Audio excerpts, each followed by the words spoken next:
Hello there. Welcome to the IWS Podcast. I'm your favorite host, RJ, and I have some amazing guests with me, the lovely Elizabeth Castillo and Joy Sue. Elizabeth and Joy, how are you doing today? Hi. We're good, thanks. We're doing good. Excellent. This is our first time with two guests, so we're going to have probably a very extensive discussion, but I'm very excited because they're also counseling students, so they're also going to be coming into my field, which I'm also very excited about that. And I think there's going to be a lot of context they're going to be able to provide to us since they're obviously pretty good at sharing, I would imagine. Okay. So for those that don't know, this platform is focused on mental health, and we want to encourage those that are going through different challenges in life to be sure to go seek out services from a professional therapist at any time if you need it. And the purpose of us sharing all these stories is because a lot of times we don't come from environments where this is natural for us to discuss these things very openly, particularly for my men out there. So with all that being said, I always want to begin by talking about the families that we come from, right? I'm gonna begin with you, Elizabeth. Okay. If you don't mind, share with myself and the audience about a little bit about your family dynamic and family structure. Who did you grow up in the house with, and who ultimately raised you? Yeah, so I grew up with my mom, my dad, and my older brother. So I'm the youngest in my family. My parents still live in the house that I grew up in South Florida. I grew up in a Hispanic household. Okay. So my dad was born in New York, but he was raised in Dominican Republic, and my mom was born in Colombia and then immigrated here when she was a teenager.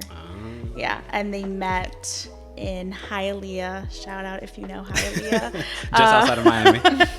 And wait, question. Yeah. Is that still the 305 or no? Yeah, Hialeah is deep in Miami. It's 305. Okay. Yeah. But I'm from Broward. Okay. So I was gonna say, you know, people try to claim other areas that they're not from. Like, I don't want to do that. It's like, no. You're like married. Come on. Yeah. No. I was technically born in a Miami hospital, but I'm Broward. That's okay. Yeah. Hey, we respect La Raza. Let's go. Yeah. But so yeah, they raised me, and I would honestly say I had a really lovely childhood. I would use that word to describe it. My parents, although they are Hispanic, and I know Hispanics get a reputation for being traditional and closed-minded, they were young parents, so they had me and my brother relatively young in their 20s. Okay. So you talking early, mid? So they had my brother at 22. Okay. Pretty young. And then my mom was in her late 20s and my dad was in his early 30s when they had me. Got it. So they're pretty traditional in some ways. Religion is important to them, and stuff like that, but they're also pretty open-minded. So I think it also helped that we did have some family members who needed a lot of mental health help.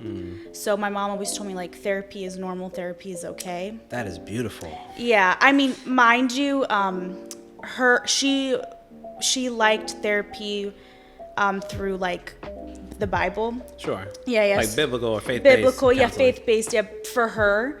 But she was always like, if you ever need someone, you can always talk to me or, whoever. So I'm glad I had That's that. awesome. Yeah. I like that just because, especially when you talk about being traditional, and I talk about that when you think about cultural differences, right? Sometimes we come from backgrounds where it is sometimes culturally inappropriate to go seek out guidance or assistance outside of the home. Yeah. Like, that's been my lived experience for those that might not remember. So my father's side of the family is Black. My mom's side of the family is Latina. So my experience was, like, for those two communities, they don't typically go out and get services outside of the church.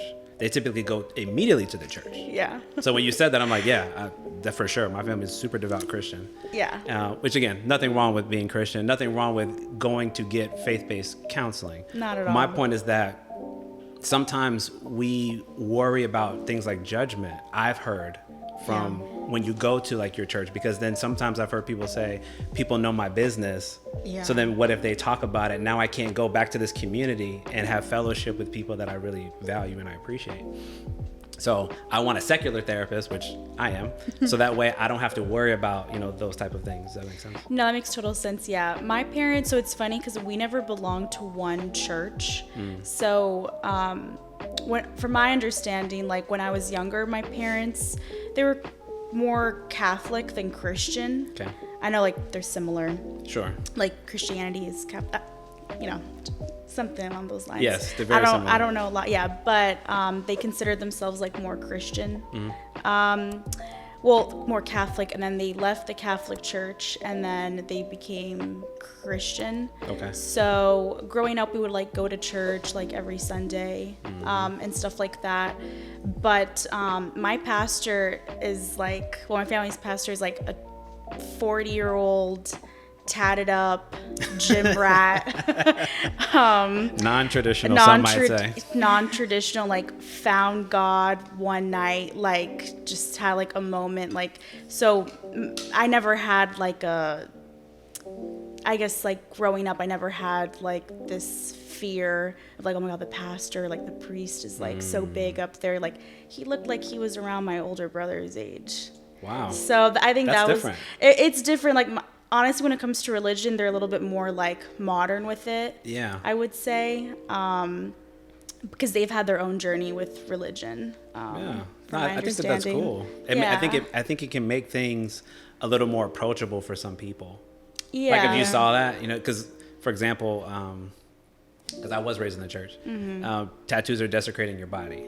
Yeah. Right. So Yeah. if you go in, I'm not saying that like I have tattoos, but but if I go into a church and my pastor has tattoos, like clearly, what's he gonna say to me? Right. Right. He's like, hey man, you got a full sleeve. I only got a half. So yeah, I would imagine like we're okay. So I think that might make it immediately seem more approachable for some people who are seeking out that type of community. I agree. Yeah, it was more approachable than not.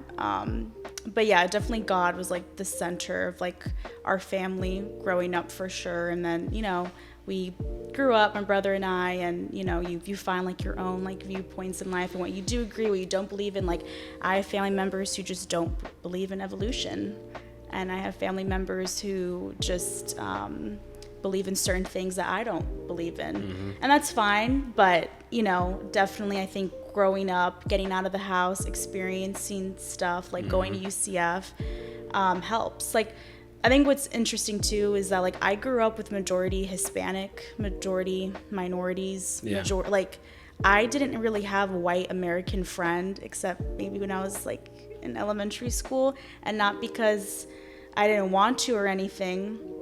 It's South Florida. Everyone's Hispanic. Everyone speaks 2 to 3 languages. It's true. So that kind of, I think for some people, depending on where you're coming from, you might come from like I think we would call them like a cultural enclave, right? So like it might be like a Chinatown or like I think South Florida and Miami has Little Haiti, Little Havana, right? Yeah. That's a cultural enclave. So what does that mean? So you'll experience much more of that particular culture and language and food in that particular area. So it might not feel so foreign to be like, oh, I don't see white Americans walking around here, right? Because like if you grow up there, like that's all you know. So you might even realize like, oh yeah, I'm actually not in Cuba. I'm not in Haiti. I'm not in Dominican Republic. You would think they're white American, like me. Like I'm white passing, but then I'm like I'm actually Colombian Dominican. You're like, oh, like you just don't know like Cubans and like because there's a lot of Cubans and Caribbean people in South Florida. Like we don't all look the same. Absolutely not. So we all come in different shapes. But I'm grateful for that experience because I think although like it was Hispanic and like diverse. Like I'm glad I grew up in that way because I was able to hear other people's perspectives and I was able to acknowledge that like you and me, like you're half Latino, like we look different, but like we're still Hispanic. Right. And like we have different experiences that way. That was never taught to me. That was just like not everybody looks the same. And then when I got to college, people would be like, oh yeah, like I only had like one Hispanic girl in my high school or like this and that. I'm like, oh my God, like that's so not my experience. So that's the beauty of, at least to me, talking about these things, because we all come through life only seeing things from our perspective, right? I talk a lot on this platform about personal bias. Yeah. So the hard truth that we all have to remember is we all think that the world operates based on how we see it. So when something happens out there in the real world and Elizabeth looks at it, she thinks that that's what it is. Yeah. But the truth is, everybody has a different perception of it. You know what I mean? So when you think about, oh, all these people come in this shade and they speak this language and they're supposed to look like this, that's not necessarily true. That can be typical depending on like maybe the country or the region you're talking about. But when you're talking about things like diversity or how people present, right? You get that initial opportunity to like judge and say, I think this is what they are. But then when you actually talk to them, you're like, oh, like you said, like I didn't know. Yeah. So I say all that just to say, I always challenge myself and other people to just be curious, you know, instead of kind of going into different situations and thinking like, oh, well, this is clearly this type of person who comes from this background who has the same lived experiences as I do because they told me that they're Latino, for example. That's not true. Yeah. There's commonalities, but it's not always going to be the same. So you want to give people that space to talk about their experience. Yeah, exactly. I would think that's important. Pivoting to you, Ms. Joy. Would you like to share with us, what was it like for you growing up in your family? Yeah. So I have an older sister, my mother and my father. Okay. But probably around when I was 8, my mom had to leave for financial reasons. So she left for work. And she was gone for about 6-7 years, I think. So I guess between the ages of 8 and 15, 16, it was really my dad, just me and my dad, because by then my sister had gone to college. So Can I ask you real quick, what's the age difference? 4 years. I have an older sister, we're 4.5 years apart, but please continue. Yeah. So that was a little bit hard. I would say that for sure. My older sister was like, she felt a responsibility for me, which I understand that now, but obviously when I was a kid, I just kind of was like, you know, who are you? And my dad and I are very similar in the way that we're both very stubborn. So it felt like, I think at the time, it was processed as like my mom left me, like that type of abandonment, when that's practically, logically, that's not the case. I know that's not what happened, and that's not anything that I feel against her or anything like that, but sometimes that it felt like a war zone, like me and my dad. We went at it, and me and my sister too, so that time was a little bit hard. I'm Korean, both my parents are full Korean, so immigrants, traditional. It seems like we all have some of that in common. Yes. Shout out to the immigrants. Yeah, shout out to the immigrants. Yeah, my dad's older, so I think, I'm trying to think, 40 is how old he was when he probably had me. Wow. And my parents are 11 years apart. Okay. So. Sorry, do you know the age difference between your parents? A year. Okay. Yeah. Yeah, it shocks people when I tell them that, 11 years. And listen, not my parents, but I did find out, actually when I was in school, that a lot of the women on my mom's side of the family, it was very common for them to have about a 10 to 12 year age gap with their spouses. Yeah. And then one of my aunts, quick story, I don't mean to interrupt, real quick You're story. Okay. My family was able to come here, my mom's side, because one of my aunts, she married this guy in the Air Force, one of my uncles, and they have, I think it was like 27 year age gap. Like it was, he was actually I take that back. Yeah, I think it was more than that, because he was actually the same age as my grandmother. Wow. That's scandalous. Yeah, but shout out to my Theo Morris. He was a phenomenal person, and if it wasn't for him, like my family could have immigrated here. So anyway. Shout out to Theo. Yeah. So the church was a big part of my life. We went to a Korean church. Okay. I don't believe in Korean Jesus. I know, like, when the movie 21 Jump Street came out, that was like a huge thing. Everybody was asking me that. No, Jesus is not Korean. Wait, can you expound on that a little bit? What's Korean Jesus? Yeah, I don't know. No, so like in the movie 21 Jump Street, they're in a Korean church or whatever, and I think there's like a painting of like Korean Jesus, and somebody. Am I making this up? No, I remember the movie. I didn't remember that part. I don't remember specific. the scene. I didn't know that part. I mean, I believe you. Though. Yeah, Maybe it's the wrong movie, but there's definitely a movie somewhere out there where there was like Okay. Korean Jesus. they made a joke about Korean Jesus. But anyway, that's besides the point. I grew up in a church. I grew up in the church, Korean church, so that way my parents were able to find like that community between their Sure. religion and so that was a really big thing. My dad was like an elder at our church and all this stuff, and there was some scandals at my old church. So my dad went and like started to build this other church like from the ground up. So it's a very big thing for them. I think they also credit their religion and faith for their immigrant success. You know what I mean? So I think It's- that's yeah. pretty typical too for a lot of people. Yeah. Yeah. At least to me, I think those are some of the most devout people. Yes. People who are coming here, especially depending on, I don't know your family story, but depending on what they were coming here from. Yeah. Like Right. what their circumstances may have been, Yeah. that led to them coming here. Well, my mom kind of grew up here, so she went to like middle and high school here. Okay. My dad came. I just found this out. My dad came because he was not allowed to get a job in Korea because my grandfather apparently was a part of the Secret Service.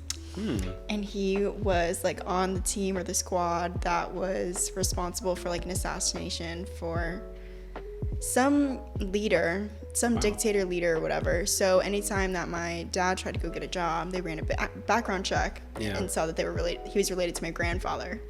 Wow. So he was getting punished for what your grandfather did? Yes. I don't really know. I don't know my grandfather. He passed. So like I don't really know the logistics of that story or how No, but I mean, accurate that is. that's unfortunate though that he had to jump through all those extra hoops though, because Right. it's something he didn't even do. Yeah. So he came here to like find work and the American dream. I hear you. I want to ask you something, Joy, because you said something. I've talked about it on the show before. Part of the reason why we talk about family dynamic and like who's in the house, right? Because I Yeah. believe I'm a father. I have a soon-to-be 12-year-old son. Aw. And I think a lot about the impact of when a parent's there and when they're not. Yeah. So I don't know if you all know, but the audience should know. I lost my mom when I was 7 years old to brain cancer. So the vast majority of my life, I've grown up with just my father and my older sister. And she kind of, her and my aunts had to try to like give me that maternal warmth because my father just, like a lot of men, didn't do it. Yeah. And so, it was kind of difficult to know how to, and I didn't learn honestly until I became an adult, like how to be comfortable being sensitive and vulnerable and Yeah. trying to communicate emotionally because it just wasn't a thing. But I say that because I know it had a certain impact on me that I had to do a lot of internal work to like get to this point to even like function. And I'm curious for you, since your mom wasn't there, not to say that she was not there at all, but for that period of time that she wasn't, because it Yeah. sounded like it had an impact on you. Can you expand on that a little bit? Yeah. I think the best part that came out of it is that I'm really, really independent, probably to a fault. And you can probably ask Elizabeth that, but I don't really like when people do things for me. I like to get everything done for myself. Not to say that my dad did his absolute best to like fill both roles for sure, but my dad's also rugged. So And he's a man. Exactly. And with all due respect, and this is to men and women, like men are fathers and women are mothers, and my father tried too, but yeah, it's hard. it's hard to embody something that you're not. Yeah. Please continue. So, I mean, I think also at that time, it felt like my sister and my mom had more of an established relationship. My sister was like 12, 13, whereas I was like still a kid. So Yeah. it definitely felt more and more as I got older that it was more of like them three. And I was like kind of out here. Because you were younger? Well, just like their relationship had been established, and as like their relationship had been created and existed, I was getting older, fighting with my dad, fighting with my sister. And when my mom would come home to visit, I didn't really feel Like that connection? that connection. That didn't come up till probably last year, 21. So we don't talk about stuff like this, like emotional stuff or family things like that. So I kind of am on my own in a way of I take care of myself the best that I can. I don't really like to ask for help, even though they are my parents. They're ready to provide when they need to. But I think that also put me in a position to where I am closed off. It takes some time for me to really open up to somebody about the things that are bothering me or anything like that. Besides like best friends, obviously, but that to anyone, that takes some time. I would even add to that in terms of like, in order for somebody to become your best friend, you have to let them in at some point to grow that relationship to get to that point, right? Yeah, I think also what I've really noticed, it's probably really bad, but when things are bothering me, I just kind of like lay out the situation and then I say, well, it is what it is. And then the emotions, the feelings or whatever, that's for me. I have to figure that out. You know, it's okay. This is interesting. No, I love this. I love the openness. This is why we're here. The reason why I mentioned like my story about my mom and why I talk about it so openly is because I recognize like how disconnected I was emotionally for a long time. Yeah. But I also understood that it wasn't my fault because I didn't ask to be raised without a parent. Right. Yeah. Like when we're the children, like we're born into whatever as families, right? You don't pick who you're born into. So we have to deal with the cards that we're dealt. Yeah. And I say that because the only thing I think that helped me was I have such a large family on both sides and I'm very connected to them that like I have a lot of tias and like they help to supplement that. You know what I mean? It's not the same, but when you think about like the net impact to like a child, right? You think about things like attachment. So I'm gonna try to break this down because I think this is a beautiful moment to touch on this. When you think about when you're a young kid, this is my experience. Maybe you might have your own perspective. I believe that the first job that if I'm a boy, in my case, I need to fall in love with my mom because she's going to represent the type of woman that I want to be with when I get older. For those of us that are heterosexual. And then I want to emulate my father. Number one, because he got my mom, but also because he is the idea and the example of who I want to be, right? And I believe the reverse for women, right? So you kind of want to be like your mom to a certain degree, not be them, but aspects of them. And you love your father because you want a man to ideally love you like your father loves you, for those that are heterosexual. So what happens when you miss that, you know? And that's where like I had to do a lot of deep diving myself because I didn't get that part all the time. Thankfully, I did have my older sister that she helped, but obviously like, we're only 4.5 years difference. So even when you brought up the comment about like your sister had a stronger connection with your mom, I was like, I felt the same way. Yeah. Because I was younger, so everything's very like faint memories. It's not. I don't really have any clear memories because I wasn't alive long enough to create any.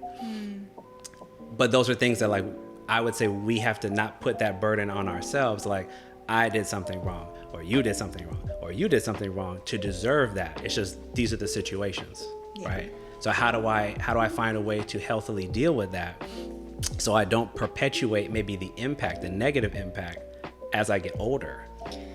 You know what I'm saying? Like, especially when I want a relationship built and there's, like, you brought up such a good point. You're like, oh, I want to be so independent, you know? And I know I grew up in a very similar way, but the challenge to that is, at least to me, life is so hard. It's meant to be with somebody else. Like we're supposed to balance it and have somebody to walk through this journey with together. So you can kind of pick each other up when the other person's not maybe at their best. But if I don't allow people to come in, I can never really create that. Yeah. You know? Because like you can't get to know me because I'm not allowing you to get to know me because I'm coming off extremely guarded because I'm very independent. And I can not only emulate, I can empathize with you because I was you. Like I was there. And I just think it's one of those things that, number one, I appreciate you for sharing that. But I think it's important for us to recognize there's always going to come points where you're going to need help. Like always. And this is for the men in particular because we're the worst ones. Like at least you all, like it's a little more comfortable for women. Most people don't make women feel bad about asking for help. But for men, we have like a whole ego complex that we're supposed to get through everything solo, and we're never supposed to ask for help for anything. And that's very dangerous and destructive in my experience. So I'm always trying to challenge us to, if we have like some resistance there, let's try to figure out where does that come from? Because we need to understand that that's going to make life incredibly much more difficult than if we had somebody to go through it with. But I would love to know what you think and then what you think about it. Yeah, I mean, I think that's interesting that you say you have to fall in love with your mom. A little bit of Freud. It's examples, man. No. Secure attachment. Secure attachment. Secure attachment. If I can't attach to my parent, I can't attach to a woman. Because if I feel like my mom don't love me, it's gonna be hard to think like, could Elizabeth love me? But she didn't even give birth to me. Like, why would she? Of course she's gonna leave. Yeah. You know? Yeah. I mean, yeah, attachment style is interesting. I think also, from what you're saying, I think it's interesting because I grew up with secure attachment. Mm-hmm. Like, I do know that my parents love me. I've never doubted that. Good. But I think experiences have changed my attachment style. Okay. When I started dating. And when I started to be more independent. So I think you can have certain attachment styles with certain people, but I think as you grow up and you experience stuff, unfortunately, sometimes that can change for the better. For sure. Or the worse. No, I think it can. Yeah. I always just think of it as it's like your foundation. It's your starting point. Like, and we'll get into it in a little while, but to me, those are like those initial examples. Let me give you like a quick example, and I want to go back to you because I want to hear what you think about it. It's like, I'll give you a small example. So one of my best friend's parents, which I'm going to interview actually on the show in the near future, just beautiful people. They raised two great sons, and I see the way that they have conducted themselves throughout their life, right? And I've worked with a lot of different people. I have my own lived experience, and I've thought about it at great length. Like, what makes us different? Like, take away culture. Like, I'm not focusing on that. Just what makes us different. If you think about those lived experiences, right? There's examples that are being set for you from when we're very, very small. When I see two people here and they have a loving relationship and they communicate well, if I'm the child and I'm observing that, I know that that's normal, that's okay, and that's what I deserve, right? If I see two parents that are arguing, sniping at each other, or one's hot and one's cold, one's passive aggressive, one doesn't engage, I also see that as normal. More than likely, I will imitate what I saw. Yeah. Because I believe that is normal. So back to my point, what makes us different? One of my best friend's parents, I saw them communicate well. I saw them overcome adversity. They always came back to each other. So they demonstrated, number one, that it's possible, because seeing is believing. If you don't believe it, if you can't see it, it's really hard to imagine things. But also, when you grow up with it, it normalizes it to the strongest degree. So you don't doubt, like, can I find somebody to walk through life with? You're like, of course I can. Yeah. My parents are still together. Yeah. And they're not the same people. They're very different. They have issues, but they work through stuff. Yeah. So just trying to emphasize the point, like, those early years, they really set the tone and the precedent for what we think we deserve, what we are accustomed to. And sometimes we have to do that inner work, like I was saying earlier, to challenge what you learned, because sometimes it's wrong. Yeah. You know what I'm saying? Yeah, unlearning is hard. It's extremely hard. It's extremely hard, which I'm going to go back to Joy, because we skipped past you, ma'am. No, it's okay. I mean, I don't really think that my parents have really misconstrued my perception or anything like that. Okay. I think it's affected me and myself in my past relationship. I mean, I was in a session, my own therapy session once. Shout out to therapy. Yes. And I had explained like the whole family dynamic to her, and I was telling her about my past relationship. And she pointed out that I have a problem with doing too much for the other person, even though I will never accept it from somebody else, right? And she said, she didn't say, she alluded to the idea that I'm compensating for what I didn't get. I'm trying to do the things that I wish my mother was there or able to do. And yet nobody asked me to do all these things. It's all self-assigned. And she challenged me to think about that and why, but it really was like I'm trying to be the mom that wasn't there for other people, even though, you know, for me accepting that is hard when other people do that and show up for me. It's like there's this huge disconnect of letting people do things for me, even though I will bend over backwards for somebody else. But then that will also lead to a fault, right? Because if we don't have secure attachment, or if we have anxious attachment like I did, you'll do things to feel security. You'll do all these things for somebody hoping, okay, they won't leave me. Which is operating out of fear. Yes, for sure. Definitely. Which is not how we want to be entering or staying in relationships of any kind. Of course not.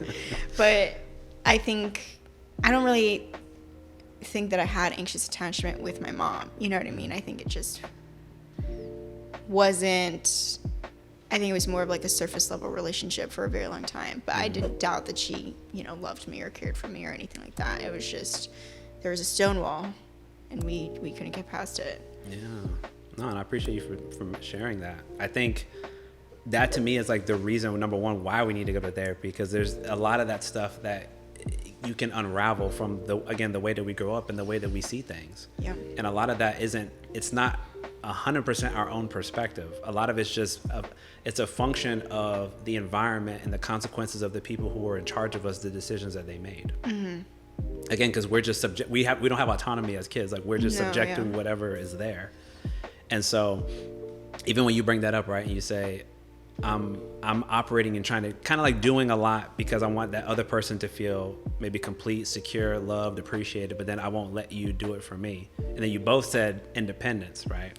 I'm going to do my best not to go on a tangent. But when people say that now, I get very different feelings about what they mean.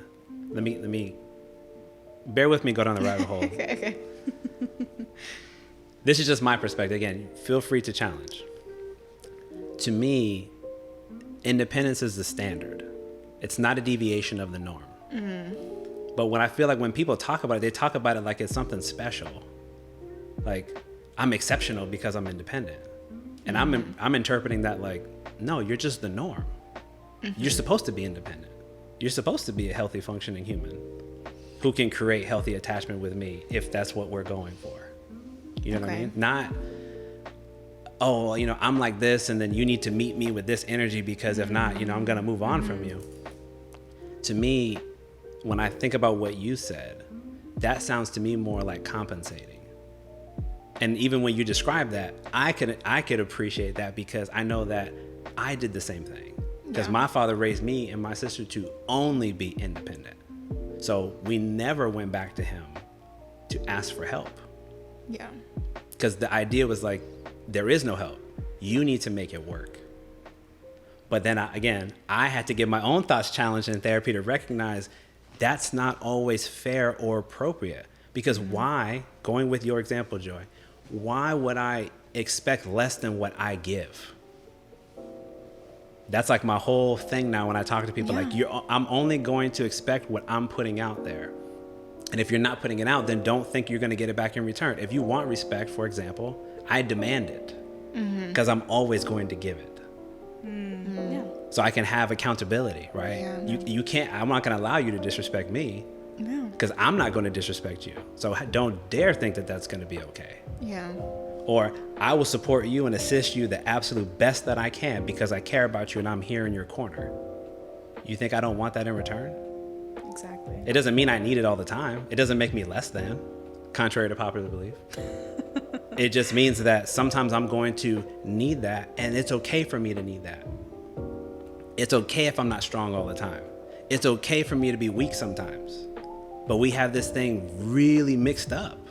And I think a lot of us operate with that mentality. So What then I talk about is it makes it very hard for people to come together because we're so guarded.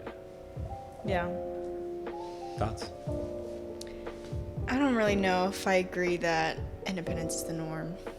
You don't think so? I think it depends on what aspect that we're talking about, but I think, especially when I came to college, I think there are a lot of people that were not ready to be on their own at all. Oh, for sure. And I guess when it comes to relationships, if we're talking about, oh, I'm independent and I don't need you, I can, on to the next, whatever. Take it or leave it. Yeah, that in itself is a slippery slope. That I don't agree with either. Because I think then people become disposable. Yes. And I think that almost becomes more of a defense mechanism because you're not willing to meet somebody in the middle. And or no sense of compromise. Yeah. Like, and it's great to have that confidence and be independent and know that, you're not going to take disrespect, you're not going to take less than. But there's a very fine line of not taking disrespect, but also sometimes you have to accommodate for the other person. That's what the whole point of relationships are. Yes. So, that's just my personal opinion. I think it's great to be independent and be in a relationship. Agreed. Because codependency itself is a whole other issue. No. We are not endorsing codependency. No. But I do think independency and social media. Sorry, but social media. Okay. We're gonna get to it. I know we're gonna get to it, but I think social media also fosters this idea of self-love, of course, 1,000%. Sure. But that can also lead us to a slippery slope of anything I don't like, anything I don't need, it's quick to drop. And then it's okay, if you're dropping everything because you don't like everything, what are you left with? You're eventually going to be alone. Exactly. I agree. I want to ask your take, but I want to do another quick little PSA. I say instead of independence, I say interdependence, meaning I know that you, Joy, and you, Elizabeth, are independent functioning people, as am I. But if I want to pursue you in a relationship or you in a relationship, I understand that, to your point, there's going to be certain concessions and compromises that are going to be there. Yeah. Because that's what it takes to have a relationship. It's not going to be 100% about what you want or what you want. No. If you want that is a dictatorship, which you're not going to be able to get that to work with a healthy functioning person. Keyword. To your point about codependency. Keyword healthy. If it's unhealthy, sure, yeah, you can make it work because I have to downplay myself in order for this to function, which I'm never going to co-sign that. But if I understand, this is the way I usually explain it to make it simple. There's things that I know that I can do on my own. I don't question the idea of sometimes we talk about men versus women. Can I? Because I feel like that's a foolish argument. What I would rather say is, would I rather do this, or if you're better at it and we're going to be together, why don't I let you do these things? Right. Because there's things that you are better at than me, and there's things that I'm better at than you. Not better as in you're beneath me, to be clear. Better as in I just know how to do this thing better than you, or I enjoy doing it more than you. So why not allow you? For example, maybe you don't like to cook, and I love to. Sometimes you do to make me feel better and appreciate it because you don't want me to do it all the time. But I do it majority of the time. Why? Because you know that I like to do it. Does that make you less than as a woman? No. Or as my partner? No. It's learning, hey, cooperation is better for us in the long term than so you're going to live your own life, I'm going to live my own life, and then we're just going to run parallel with each other instead of actually going together at the same time. Yeah. I want to know what you think about that. What about independency? Or yes. about, okay. You can connect the two if you both, like. Yeah. Well, I agree with Joy in the sense of I don't think independence is the norm, and I will say for me, independence was never really a word used a lot in my house because I have 1,000 aunts, I have 1,000 cousins. We just keep, making more babies. I know that I have a community behind me. Sure. And so, although my mom, she always told me, never depend on a man. She was like, for anything, you need to make sure that you have your own job. My abuela too, she'd be like, mija, you better make sure that you keep like secret money. And she's really great advice. And you need to go to college, and you need to, do this and that. But when it came to my brother, like my mom would be like, you will always have your brother. You will always have your tia. Like if I'm gone, or if your dad is gone, you have your aunts and your primos and stuff like that. So it wasn't so much a romantic person to depend on; it was family to depend on. I agree. Yeah. So let me build on that real quick though. But what does that demonstrate though? Like think about the narrative you just said there. So your mom and your grandma said, hide money under the mattress. Just in case. Not why, just in case. But at the same time, say, your brother and your family, we got you. You understand? That's confusing, because you're kind of saying the same thing. You're saying two different things, but they actually conflict with one another. Because one is saying, be so independent because in case, I'm not going to speak for her, but I'm going to give my take, just my initial response. In case he leaves, have that there. yeah. Right? I'm not against women having their education, right? I think that there is a level of security, and I think that that's beautiful. I think there's nothing wrong with that. Oh, for sure. But when you talk about hiding the money, what my mind goes to is fear again. What if he leaves? So have this there as a just in case. Not like he passed away and he had a life insurance policy. So like he bounced, he left. I'm gonna put this there. But at the same time, teaching you that it's okay to be dependent on the people who are there for you.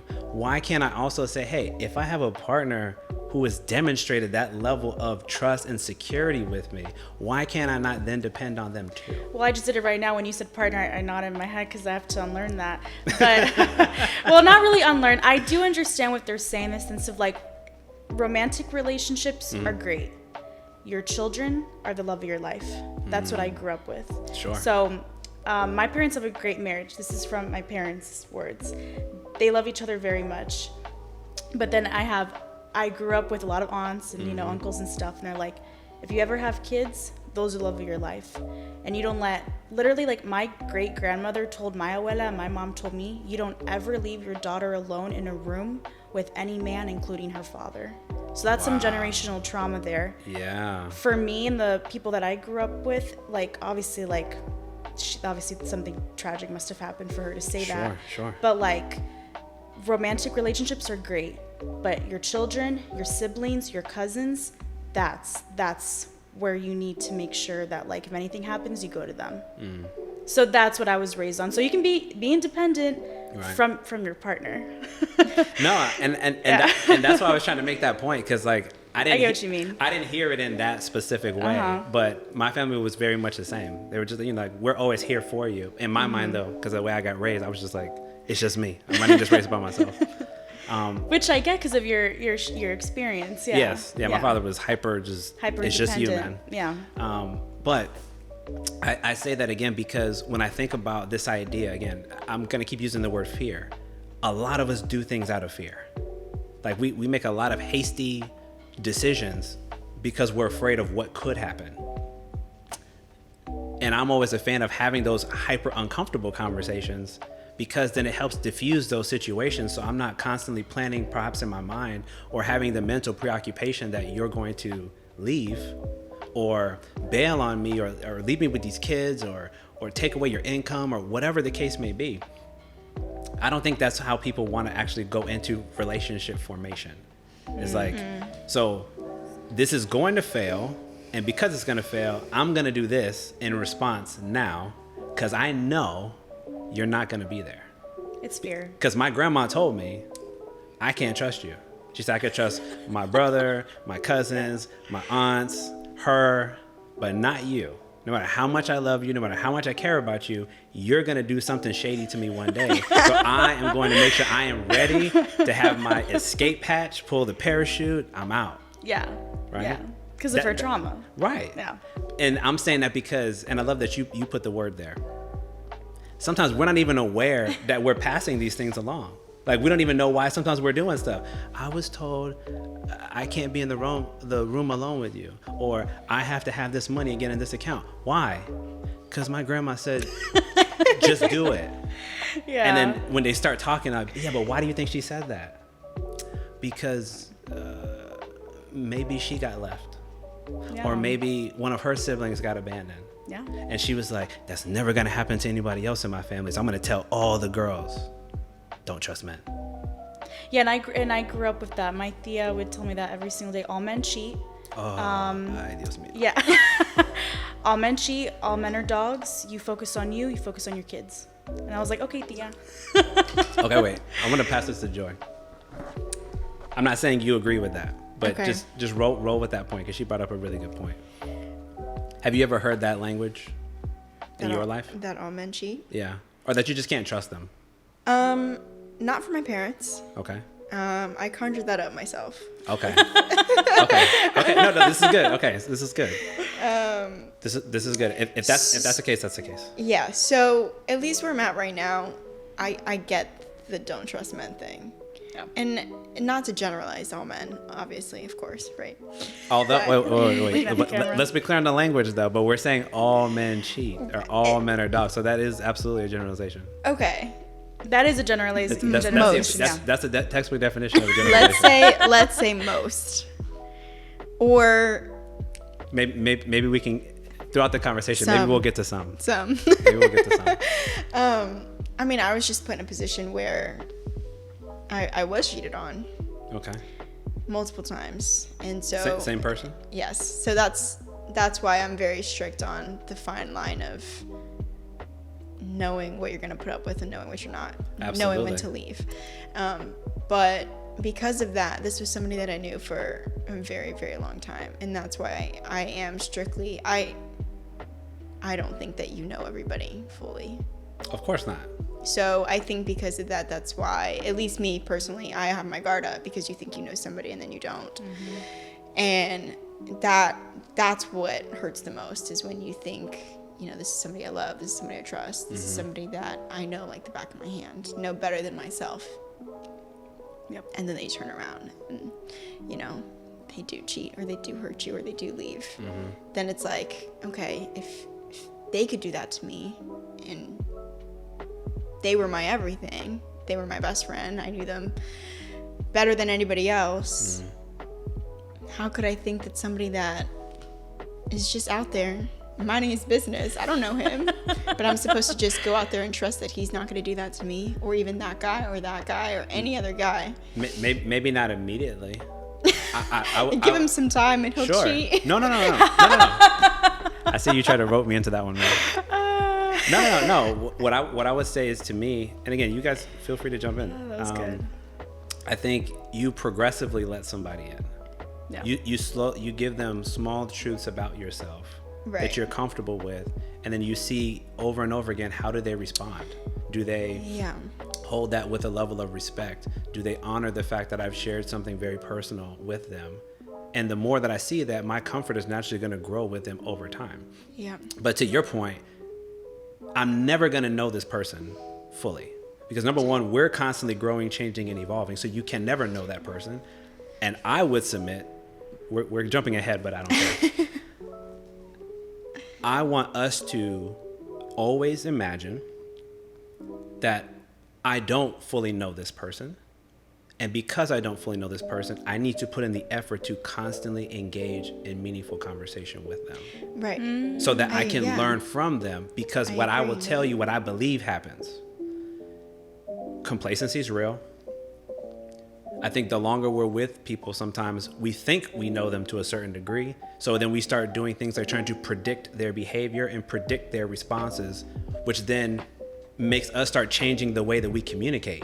Because then we'll say like, well, you know, I would tell Elizabeth that, but man, she's going to respond like this, so I'm not even going to bother. Yeah, you assume. So what's the net effect? I didn't communicate. How does that impact the relationship? We grow distant. Because you really want to know what's going on, and I'm like, I can't talk to you about it, but I can't tell you why I can't talk to you about it, because I'm having this own internal dialogue in my own mind. without allowing you to be a part of it and actually speak for yourself. Yeah. So I always encourage us, this is a platform issue, I always encourage us to always be curious. Never assume that you know this person, not to say that you know nothing about them, but know that things can change, circumstances can change. Right. And importantly, if there's conversations that I don't typically talk about or I haven't historically brought up with them, maybe I need to start doing that, because it'll help me kind of filter and, and kind of screen through people to figure out who's being genuine and who's not. Yeah, absolutely. I think also, as much as somebody could hurt us, because that's life sucks sometimes, and people are gonna hurt you. That's how it goes. I think the hardest part is the unlearning and the bouncing back and wanting to be open with somebody. I think that is the biggest strength that anybody could have, because you get hurt the wrong way one time, you could be done for. That's when we start making comments like that. Well, I can't trust any women because all women cheat, so like I'm just gonna give up. And that's a place where I'm at least currently right now, where for me it's hard, because something that I admire about myself is I try my best to forgive and try my best to forget. Obviously there's always going to be parts of me that hurt, but something that I like is, or try my best to do, is still be open. But at the same time, it's like you creep, you open, and then it's like, okay, like maybe that was too much. How do we know what they're going to do with that? Did I do too much? Did that push them away? Are they going to stay? Are they going to leave? How do they perceive that? That's the anxious attachment talking, of course. And that's what you got to talk about. Right. I mean, ultimately, that's what I would want us to be communicating with that person about. So it's like, hey, I felt like I said something that, I don't know, maybe came across as like I was off-putting a bit. And I just want to know that, like, are we still in a good position right now? Yeah. And then, but the important part, the second most important part is you got to let them respond. Oh, yeah. Right? I'm saying that because I can't tell you how many couples I've worked with where they literally don't talk because they'll say things like, I've known this person for so long. Yeah. I know what he's going to say, Elizabeth, so why am I going to waste my time? He already said no to this, so he's probably, and then I catch them when they do that, he's probably going to say no. I'm like, probably, exactly, because you're not him. Yeah, exactly. Stop trying to speak for him. Exactly. Let him speak for himself. Let you speak for yourself. Don't let me dare come into the situation and say, well, I already know Joy's about to say this, so I'm just going to avoid the situation and hopefully, it'll just gloss itself over. That's ridiculous. That's how we start setting ourselves into this big booby trap that's going to blow up in your face later, because now we have this mountain of issues that are going unaddressed, and we're wondering, like, again, why are we distant? Why don't we want to spend time together? Why are we maybe seeking out attention and validation outside of the relationship? You know what I'm saying? We're not getting those needs met because we're just like, well, I got to get it from somewhere and I can't trust you anymore. So, but I won't leave you and I won't talk about it. So I'm just kind of biding my time, I suppose. Yeah. What do you think about that? It's a lot. It's a lot to process because us three specifically, like, we know a lot about human behavior because we study it, and we're going to be doing it for the next 30 to 40 years, hopefully. And we're very understanding people. But I think because we're understanding, well, I can only speak for myself, but because I'm so understanding, I get human behavior and I get attachment and I get trauma, I think sometimes we let people off the hook too easily. And I think, and I wholeheartedly think this, that if you don't respect or love yourself, that partner's not gonna. Even if they do show you respect and love, you're not going to believe it. A partner will literally tell you 1,000 times, I love you. You're so awesome. Like, thank you for everything you're doing. In your head, you're just, you don't even register it. You're like, what? Oh, okay. Anyways, like, you're not, if you don't believe it, like, how are you ever going, like, it's hard to explain in the sense of, like, when you've been done dirty so many times, and as a woman, I feel like we bounce back we can bounce back pretty quick, like, because we're so understanding. On top of that, like, I'm also in this field. I'm going to be a marriage and family counselor. So you're going to be more understanding. I'm going to be, but I have to stop myself sometimes and be like, I get it. You don't even have, like, I get it. Thank you for explaining it to me. I heard you out. But at the same time, I don't have to accept it. And I think sometimes women specifically accept too much. And I think that is one of our issues. Okay. I know I'm not speaking for all women, but for me, I've noticed it, like, in the women in my life. Stop babying this person. He's not your child. And Facts. Sometimes a boundary needs to be up. And if that means letting go of a relationship, I think it's worth it. So that's kind of what I think, because I totally get you, like, in the sense of, like, when you've been, you know, done dirty so many times, it's like to open up again, and, like, this random person in, like, Switzerland is going to, like, know me so well. Like, it's just hard to imagine that when there's been so much hurt, but because us three know, like, okay, like, we know, like, logically we can get through it, but, like, it's still like that. It's different when you got to live it still. It's different when you got to live it, yeah. I want to touch on that, but I want to actually clarify for the audience. How old are you? I'm 23 years old. 22. We're young. We're babies. It's nothing wrong with that. It's just I want to make sure everybody understands. I want to touch back on what you said about boundaries, because you hit one of my buzzwords. I love boundaries. I think it's extremely appropriate to have boundaries, particularly when you're talking about, and again, we're kind of going out of order, but expectations. Oh, right? Yes. Because this is fun. If I communicate well, I would say, this is, to me, that's the key part. If I communicate effectively what I want, particularly if I do it right off the bat, right? If we're starting to get to know each other and I'm like, hey, what are you looking for? Oh, I'm looking for this, this, and this. These are some of the things that I went through, and this is essentially what I want moving forward. And then I'm doing the same thing.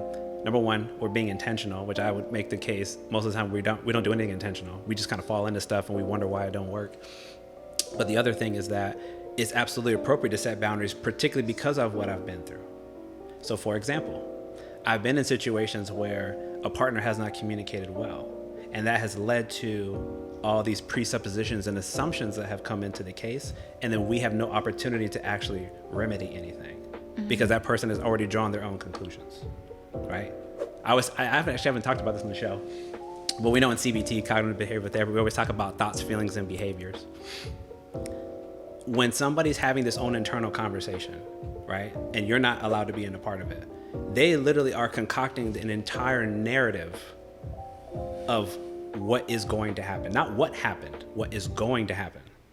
And then from there, they can change their feelings because now they believe that is actually going to happen. And then their behavior may be, now I'm going to be distant from you. Now I'm not going to communicate with you. And then ultimately the relationship cannot survive. But all of that is predicated on the fact that we are not talking about those issues. It all started from the fact that we don't communicate about it. So I talk about those things because that is a very firm boundary for me. Because I know I can't tolerate that. I don't tolerate that from my son. I don't tolerate that from my clients. I don't tolerate that from anybody in my life. If you don't want to communicate, I'm not going to put any effort. Oh, yeah, 100%. Because to me, that's basic human decency and respect. If you want something, you need to make sure you're trying to explain it in the best way possible. But we also need to make sure that we are being understood. Sometimes we just talk at somebody and we assume they got it. Well, no, we need to make sure, what did you just hear me say? And make sure they reflect back to you what you were trying to get them to understand. Yeah. Otherwise, they're operating on their own guess of whatever you were trying to mean. And you might get hurt and you might get frustrated again. Like, why doesn't he get it? Because he didn't understand when you said it. And some people think they're good listeners when they're not. True. And I'm one of them. Because I appreciate the transparency. And it's interesting too, because you mentioned expectations, and like I think expectations it's a really interesting topic because what I expect of a partner may be different than what you expect out of a partner, and that's where communication, plays in. Yes, ma'am.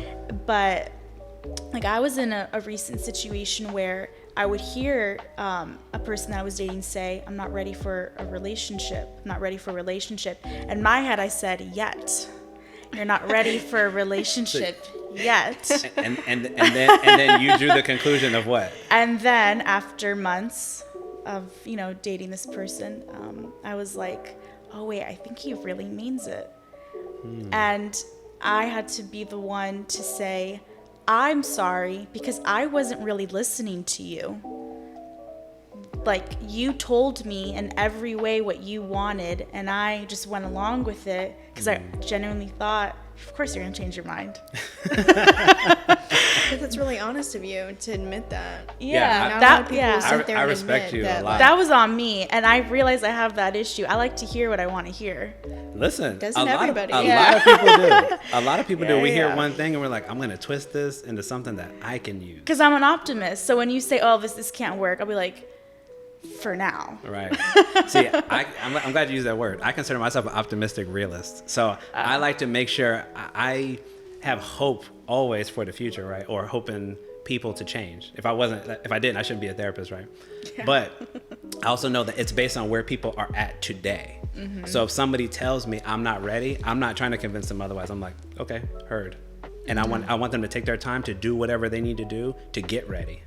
Yeah. As opposed to me thinking I'm going to convince them that they need to get ready because they need to go through whatever in life they're going through. And this is just things from I've learned through working. Sometimes people have to fall into worse situations before they wake up. Yes. Unfortunately. And I don't say that because I like that. To be clear, I do not. And men in particular. Yeah. We do that, but that's because again we don't have the language, so we just kind of like keep running into the wall over and over again. But we find ourselves in situations where we put ourselves over and over again in these repetitive cycles that don't give us the outcomes that we want. And as much as you being the other person or me being the other person can be like, if you just maybe change that, I think it'd get better. But they got to see that. Yeah. They got to know that is not only possible, but it's something that they desire.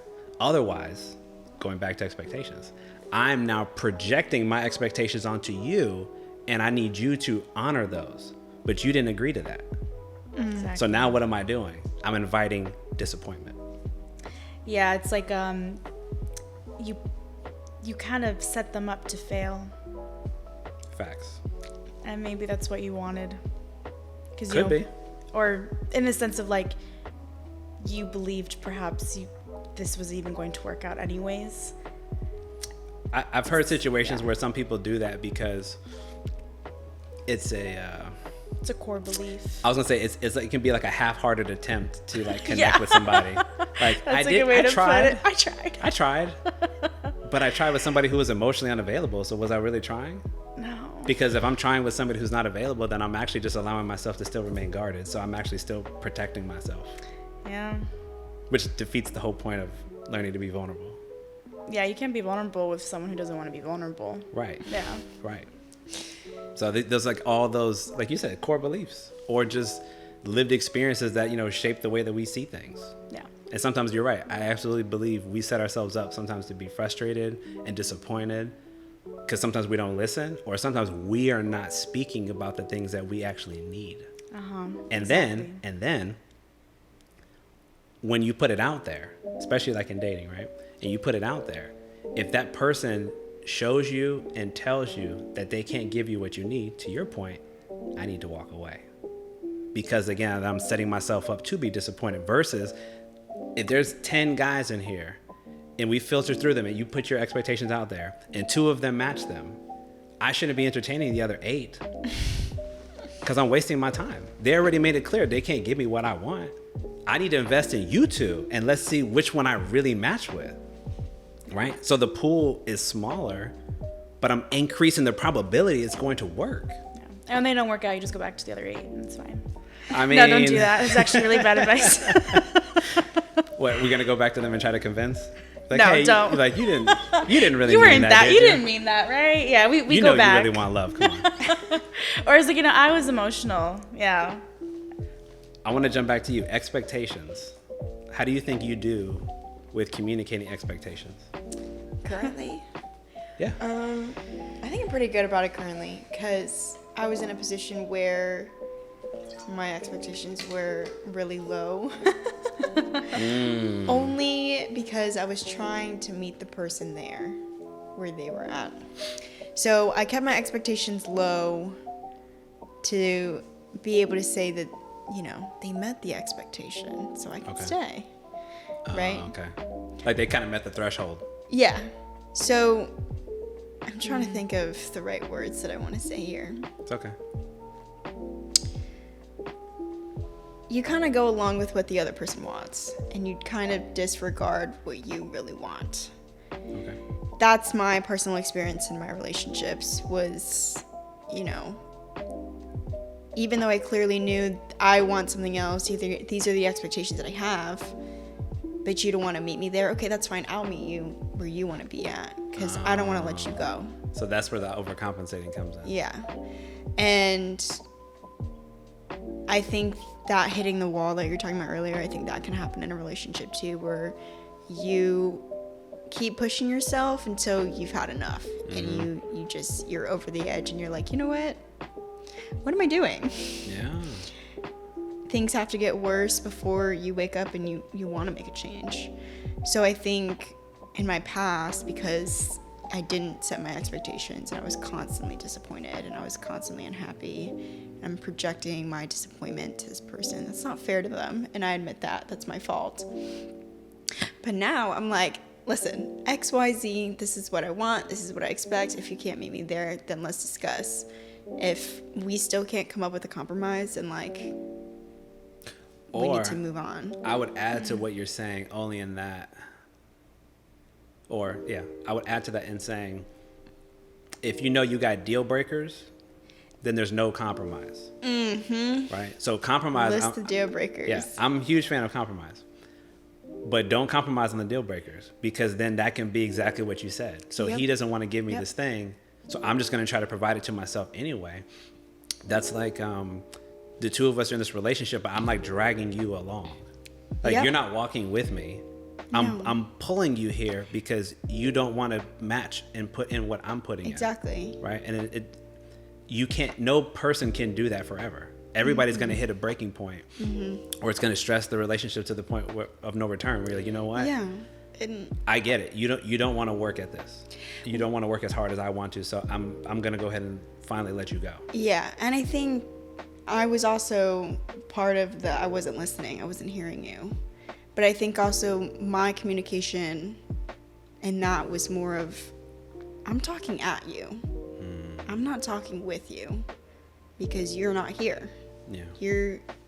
This isn't what you wanted. I'm not hearing you, but I can spat at you all my expectations. I can talk to you and at your face as long as I want, all the time. But if you're not comprehending and understanding me, and then changing your behavior or your actions for that change to be made and meet me in the middle or wherever it is, then what's the point? I'm wasting my breath. There you go. I'm wasting my breath. And not only am I wasting my breath, I'm wasting more of my time. There you go. To sit here and think, he could change. Yeah. Even though he told me no. Right. This is who I am. Or that person, which I'm a little older than y'all, so I see it from this vantage point too. Sometimes people need time to kind of grow into that. Not too much. Not too much time. No. I don't mean time. I don't mean time in the relationship. Yeah. I mean, they need time on their own. Oh, yeah. Like, they need time to work on themselves to understand, like, hey, I'm not patient. And if I want to have a successful relationship, I need to learn how to be patient. Because it's never going to work with anybody. It don't matter who I try to be with. Yeah. They're going to expect that from me. I don't like to compromise. I was an only child. I want everything to be my way. You need to learn that it ain't going to work that way. Or you might develop codependency, because you're going to get somebody who they suppress their own needs and wants to make you happy. Yeah. But again, that can't be sustained forever, not healthily. There's always going to be a trade-off there. And I love the fact that you guys are putting this stuff out there, because this is exactly why I'm trying to touch on these things. Like that's what I meant earlier when I said, like, we just jump into stuff. We don't lay down those expectations and say, like, hey, I'm looking for this. I need this. Do you want to give me that? And if they say no, we're moving on respectfully on both sides. Not because we don't want to put in the effort. It's not about like, could they be this person? Sure. But their timing matters too.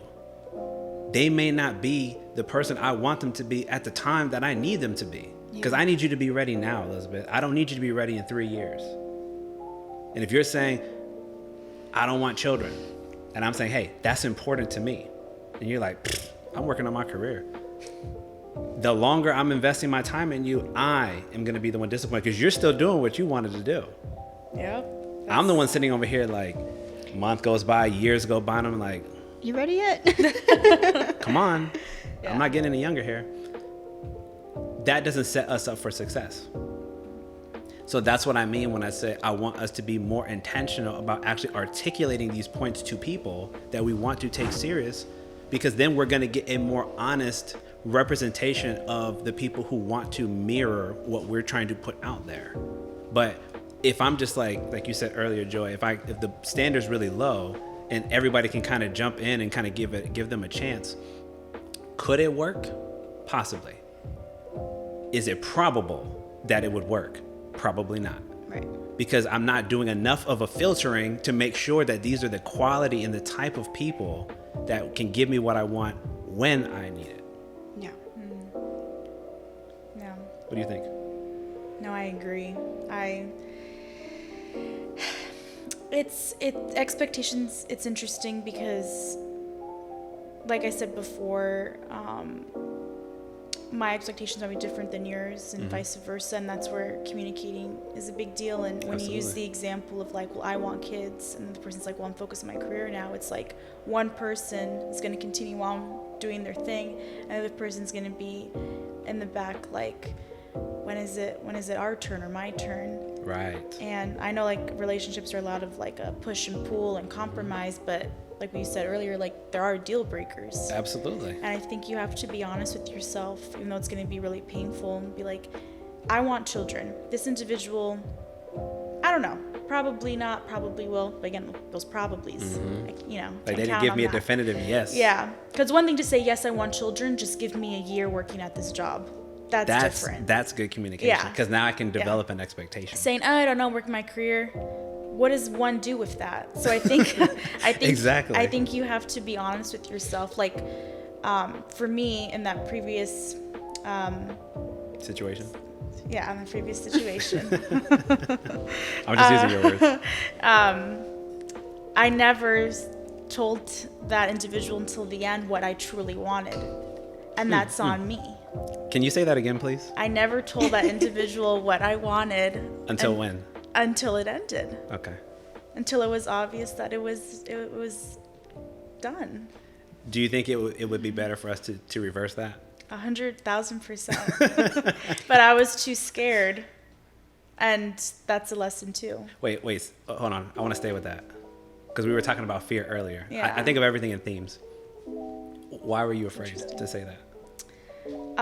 Because I'm not used to being vulnerable with the people that I date.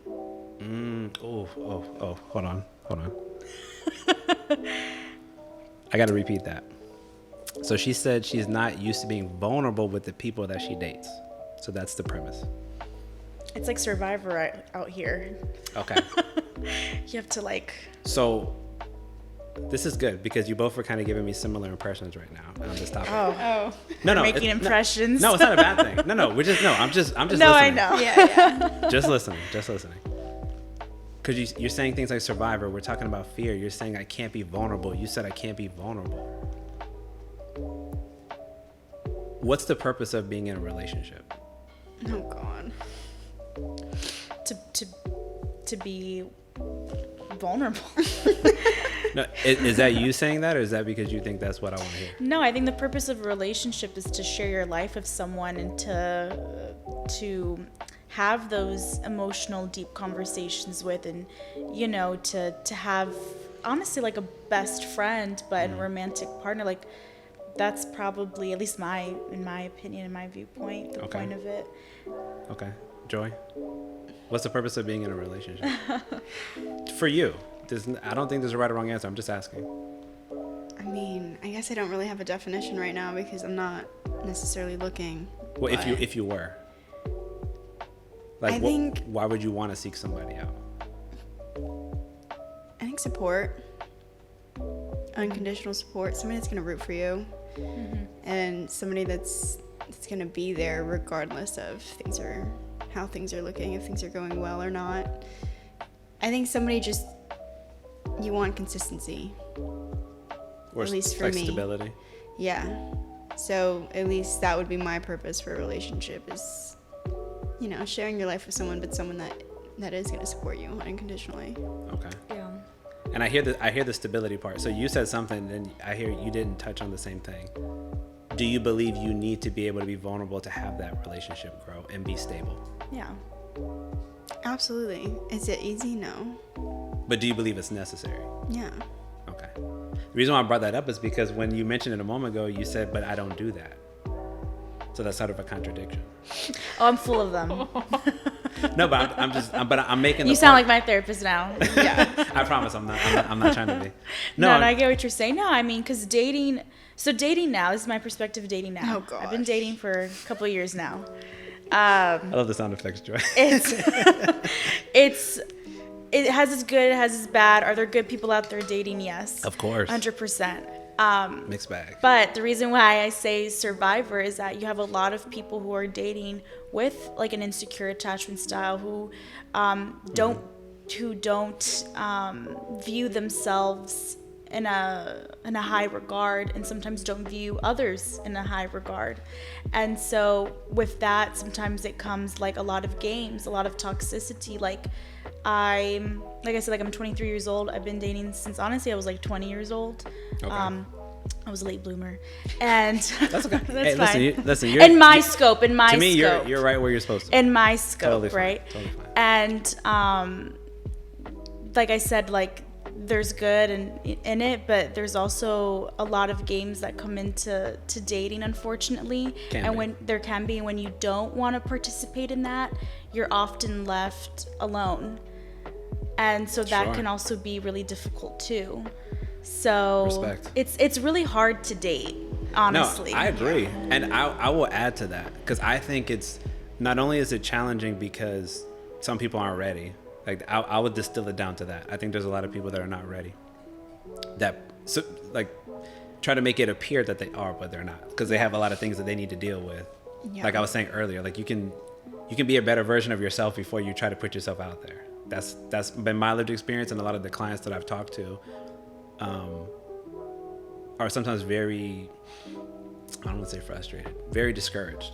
That's the word to use. That the people that they want, they can't find because of the experiences that they have. And it could just be one. It may not be like you have 5 negative experiences. It could just be one.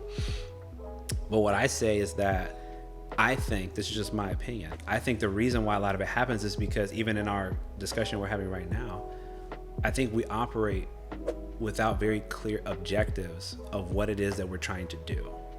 Oh yeah. Like I used to work in higher ed. I used to be an advisor as well.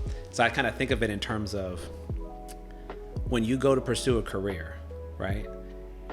You work with an advisor. Why? Because you need a path and you need a plan to get where you're trying to go. Right? That fair? Yeah. But I think when it comes to dating, there is no path. It's almost like if I blindfolded you and just started throwing darts on a board. Mm-hmm. Let's see what happens. Let's go on the roulette table. And to me, it's very obvious that those are a big reason why we have the experiences that we do. Because again, I think we don't operate intentionally to do things like date. We don't intentionally communicate. We don't intentionally lay down our boundaries and our deal breakers. We don't do any of that stuff intentionally. And yet we're surprised that we get upset. And this isn't like me talking to you all. This is me making a bigger discussion. I think that is a big reason why we find ourselves sort of on these hamster wheels. And we're like, yep. Why is this situation happening again? And how come this person behaved the same way? I think we need to reflect and look honestly and say, listen, what am I doing in terms of putting out there clearly what I want?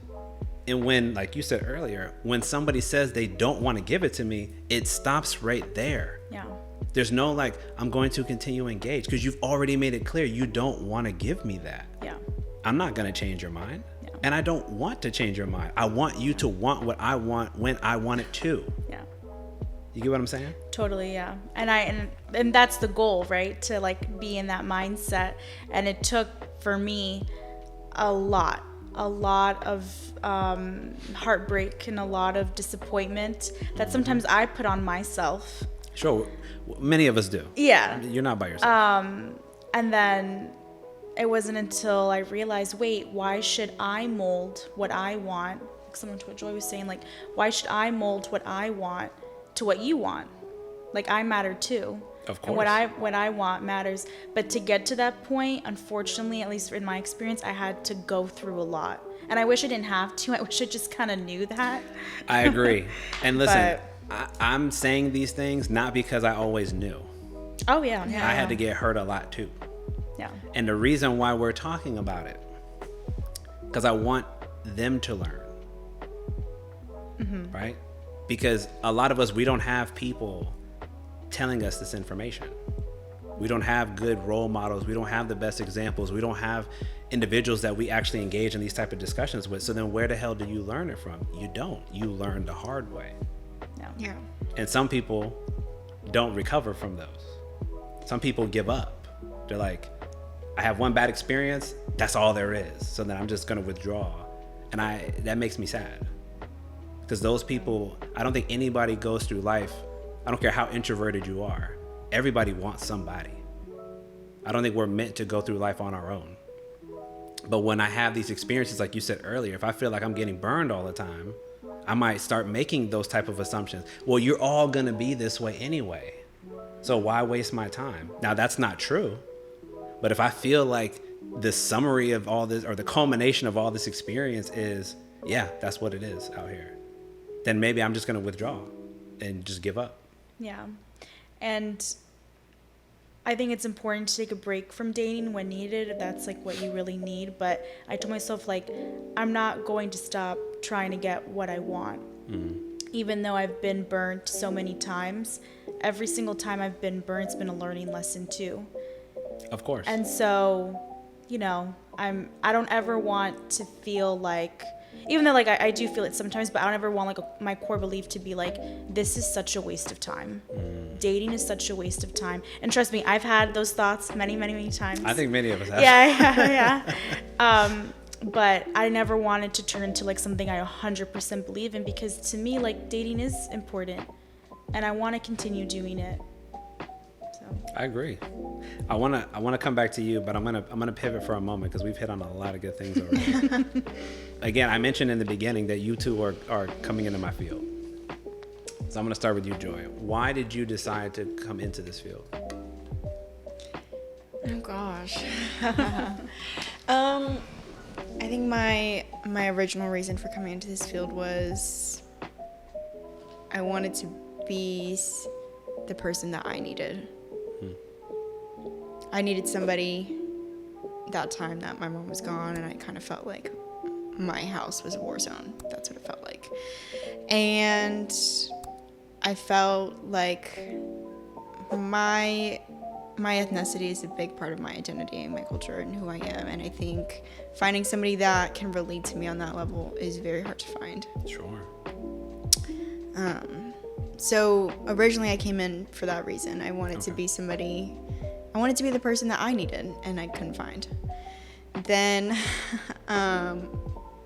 during my undergrad, I decided kids are freaking awesome. I think they're so cool and they're incredibly resilient. Oh yeah. And they can bounce back with the right intervention. And so learning more about that, and I think we don't give kids enough credit, in my opinion. I think they're way smarter than we think. Way smarter than when we think. So I really wanted to change that direction and I wanted to work with kids that really need my help. Excuse me. Yeah. So early intervention, and especially children that come from broken families, I think was like my biggest thing, because I think we don't address childhood trauma enough until it's too late. Oh, yeah. Until they're coming to see us and they're like 20s and 30s and they're like, well, this is what happened and I thought this was normal. Oh, yeah. Now it's showing up in places that I've never expected. So being there on the front end to avoid issues on the back end where it's like to be preventive in the short term. Absolutely. I love that answer. I mean, to me, I wish everybody would be proactive in taking care of themselves or recognizing faults sometimes, which is really hard with the way we were raised. Exactly. And like I said, I know that that's really hard because that's the only thing you have to compare to. Yeah, that's so hard. It's hard to like, well, that's what it was, but I guess this is how it kind of could have been. So where's the middle? Yeah. It's hard to put your finger on that. And I've had the fortune of working with a lot of kids that have been like removed from homes or for a variety of different reasons. And aren't they awesome though? No, they are. They're so cool. They are. And despite what they go through. Yeah. You know, and that's the biggest thing. I have similar feelings in that same regard because not that I was the exact type of ones that I worked with before, but I was one of those kids. So I can see myself in them because I understand what that's like to try to have to overcome things in general, like a lot of us do, that are out of your control. Again, like what's going on with your family, what's going on with your, do you have home insecurity, food insecurity, is there financial stability? Like there's all these things that like you're not supposed to really be thinking about, but you got to think about because some of us don't have those things. So trying to put all that in perspective, I think it's great that you would try to target that particular demographic because I would agree if we intervened with them sooner, they wouldn't have some of the same challenges that we do, right? The only other thing I would couple with that's not a therapy thing, but that's a parent thing for those of us that want to be parents, is those are things that we need to work on. So when they're growing up, like I said earlier, like they're growing up with healthier examples.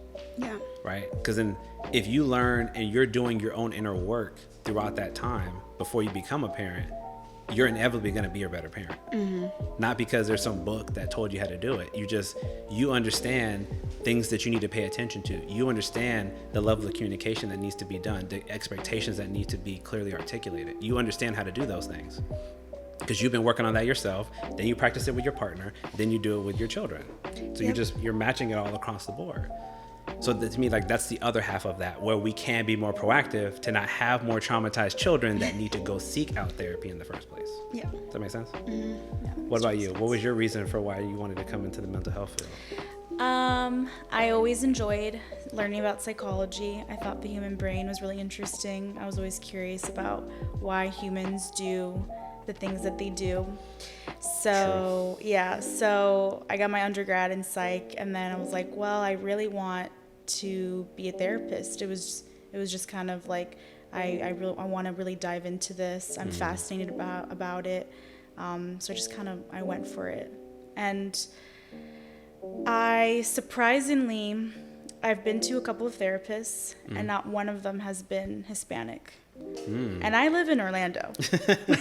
Yeah, it's not like there's not any. I've worked with Hispanic counselors, but they've never been my counselor. Oh. And I think it's important for representation as well. Absolutely. So I think that's important because it's true. Like I would have loved to talk to someone a couple of years ago when I was going through a hard time, and that kind of could relate to me. Absolutely. Yeah. No, I love that. I will always agree. Representation does matter. And, certain cultural communities we come from, like we said earlier, it's not really a thing.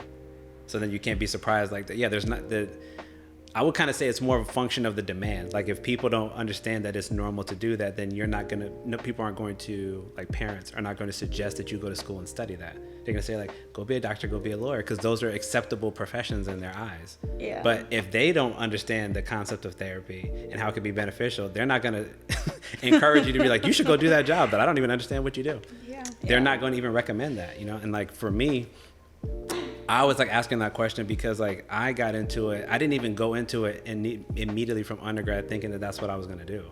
It was kind of a roundabout approach, but I remembered later in life some of the experiences I had with therapists growing up, but I started really, really young.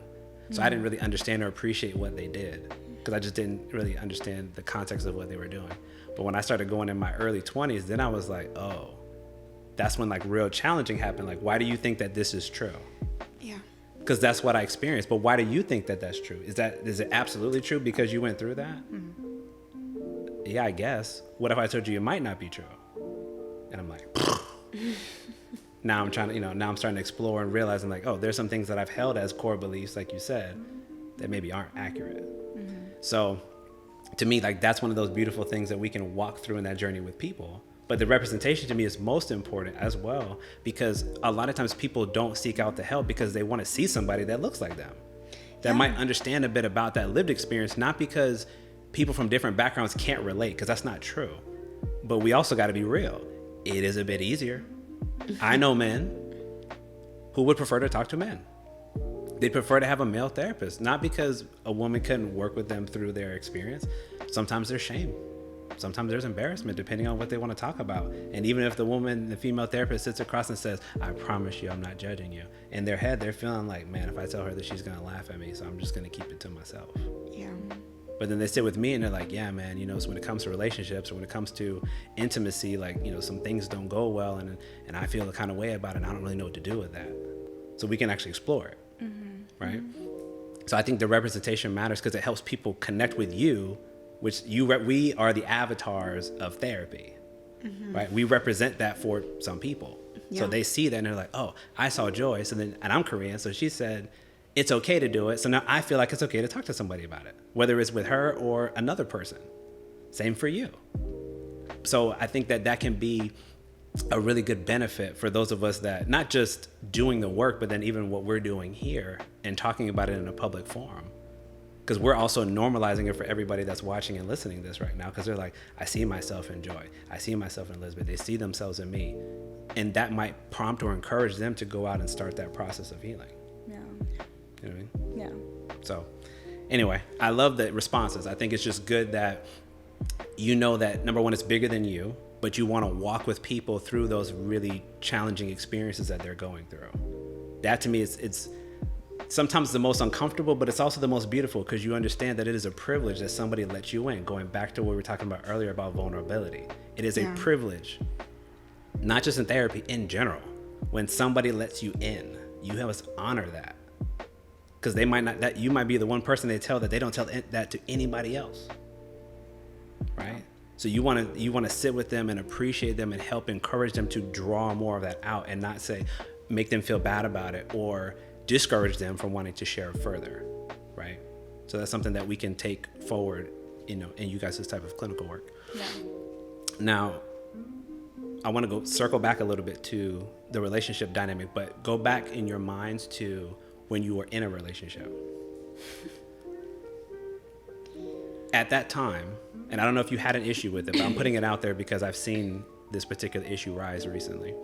Do you think you ever had an issue or a challenge with if you were getting enough validation from your partner, enough affirmation from your partner, enough appreciation and acknowledgement from your partner? Or if you didn't, did you seek it elsewhere, perhaps in a social media platform? Take a second if you need to digest that. Validation. I don't think I've gotten a lot of validation from my partners.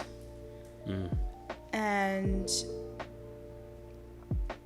that definitely took a toll on me.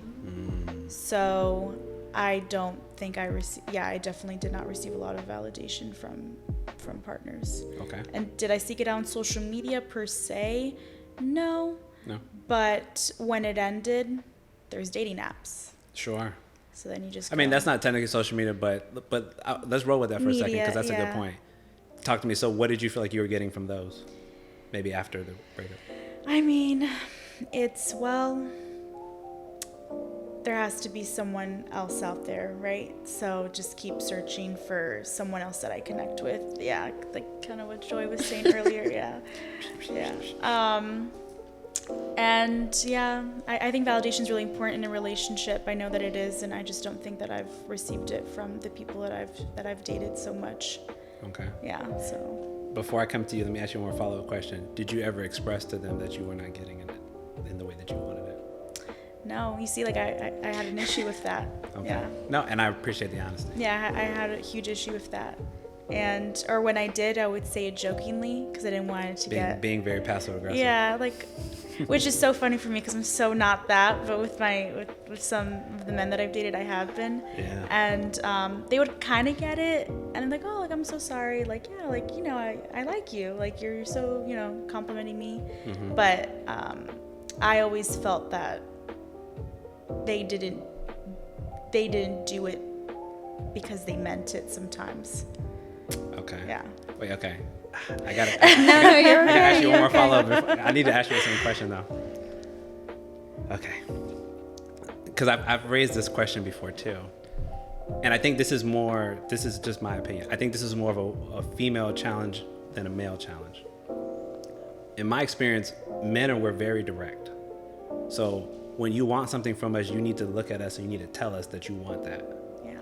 But in my experience with a lot of women, they like to leave what I would call the breadcrumb trail, where they want to kind of lead you to the thing that they want you to do. And for them, it feels more authentic if you figure it out than if they have to sit you down and say, hey, I need this from you.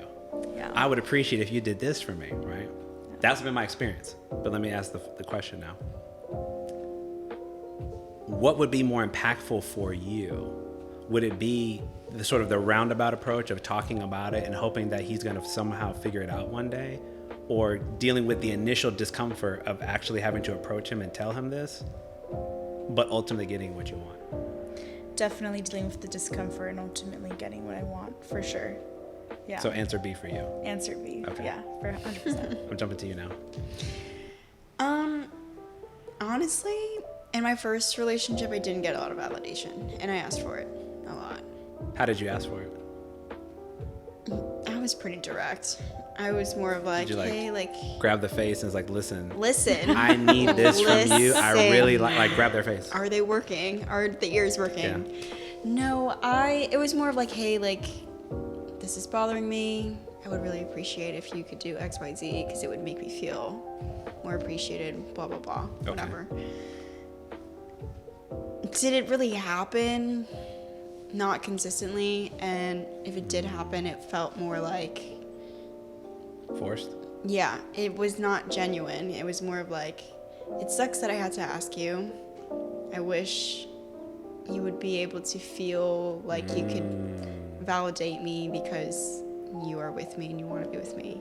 Sure. So that was a really big issue for me in that first relationship. I'm in a situation now where I'm not getting constant validation in that way, but it's not something that I feel like I'm lacking either. Like, I feel very secure in the relationship. I don't feel like it's missing anything.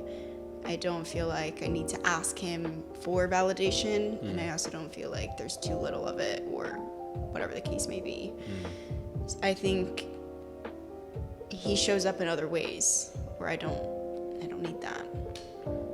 That's interesting you say that, because I was thinking while you were making that point, because you both talked about, like, to me it sounds like it clearly does matter. Yes. And I don't think that it's anything wrong with it mattering. I think both men and women, even when we talk about validating, you can interpret it also as just general appreciation and acknowledgement for the things that you do. I think that we both want the same things, but I want to stick back to but we don't always talk about it, or we don't present it in the clearest way to make sure it's being understood. And then if I do talk about it and they don't do it consistently, you said, right?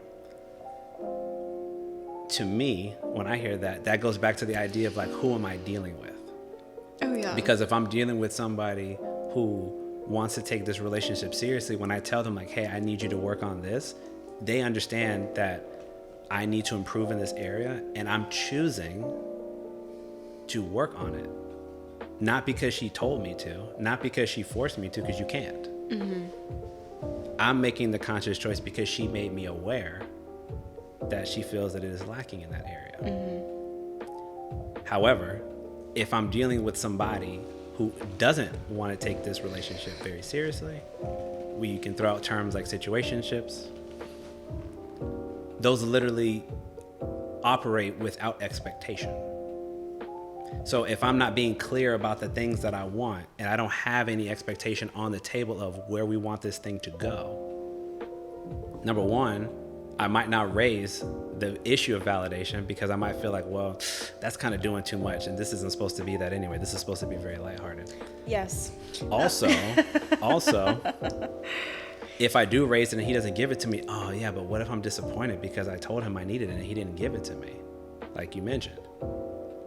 I would say, but it goes back to the person that you chose.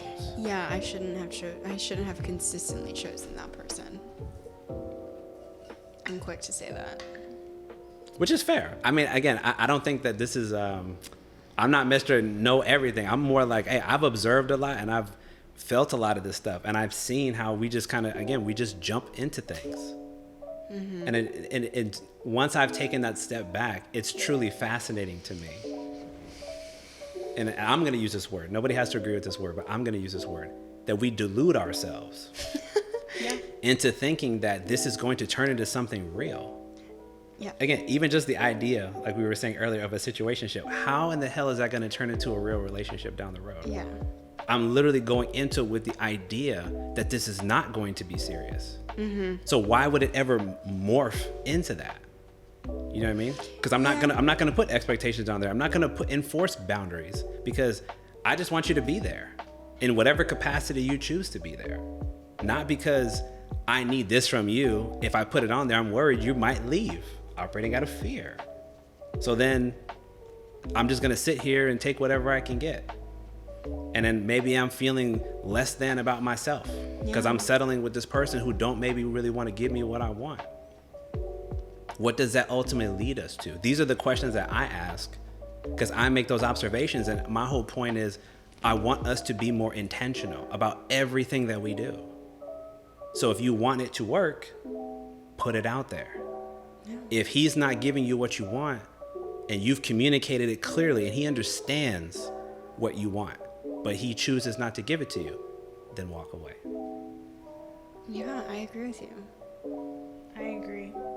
100%. It's hard to walk away, but you have to. Absolutely. That's the hardest part. Yeah, but you have to for sure. I know you're the one asking the questions, but I am curious. You can ask the question.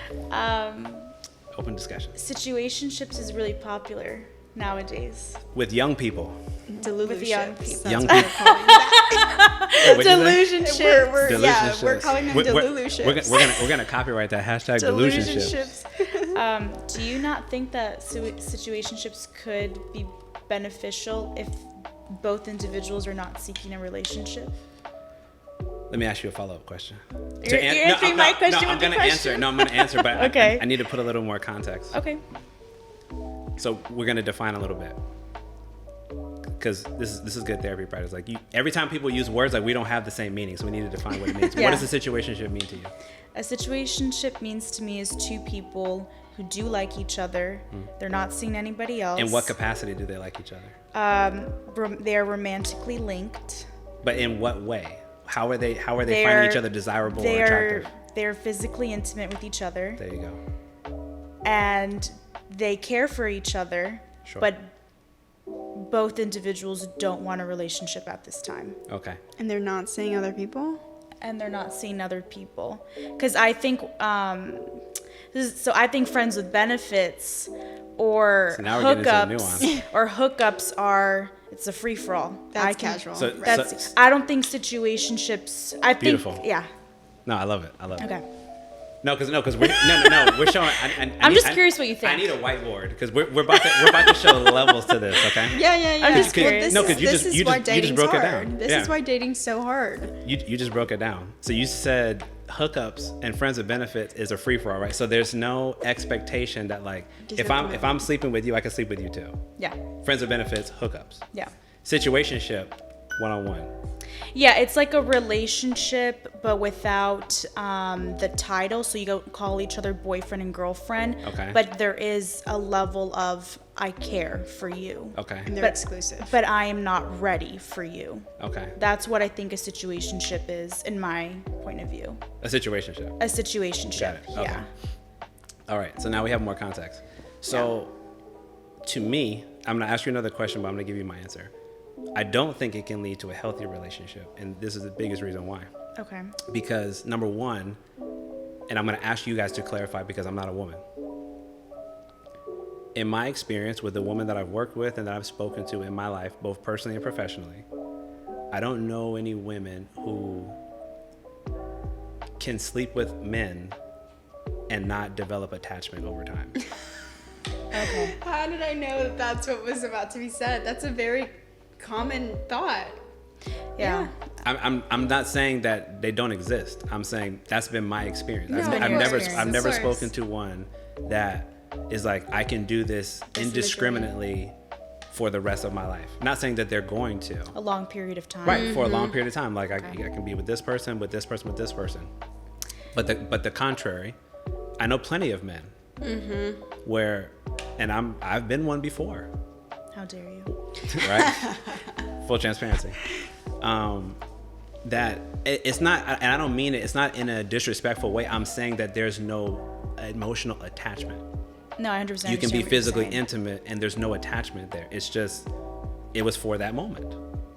But I don't know if that works on the other side. I would like for you all to illuminate to me. Is that possible? Our friend calls it it's just a workout. It's just exercise. So I love that we're talking about this. So like a situationship can be very, I'm trying to process what I want to say. That's okay. I don't know if you want to go first, then I go, or if you also want to process it. Because I want to say what I truly think. That's okay. Yeah, I would love for you to. Yeah. Well, I just don't think I could really speak on it because I've never really done the casual dating. So you're for sure like, you're a typical monogamous person. You're only going to be with one person at a time.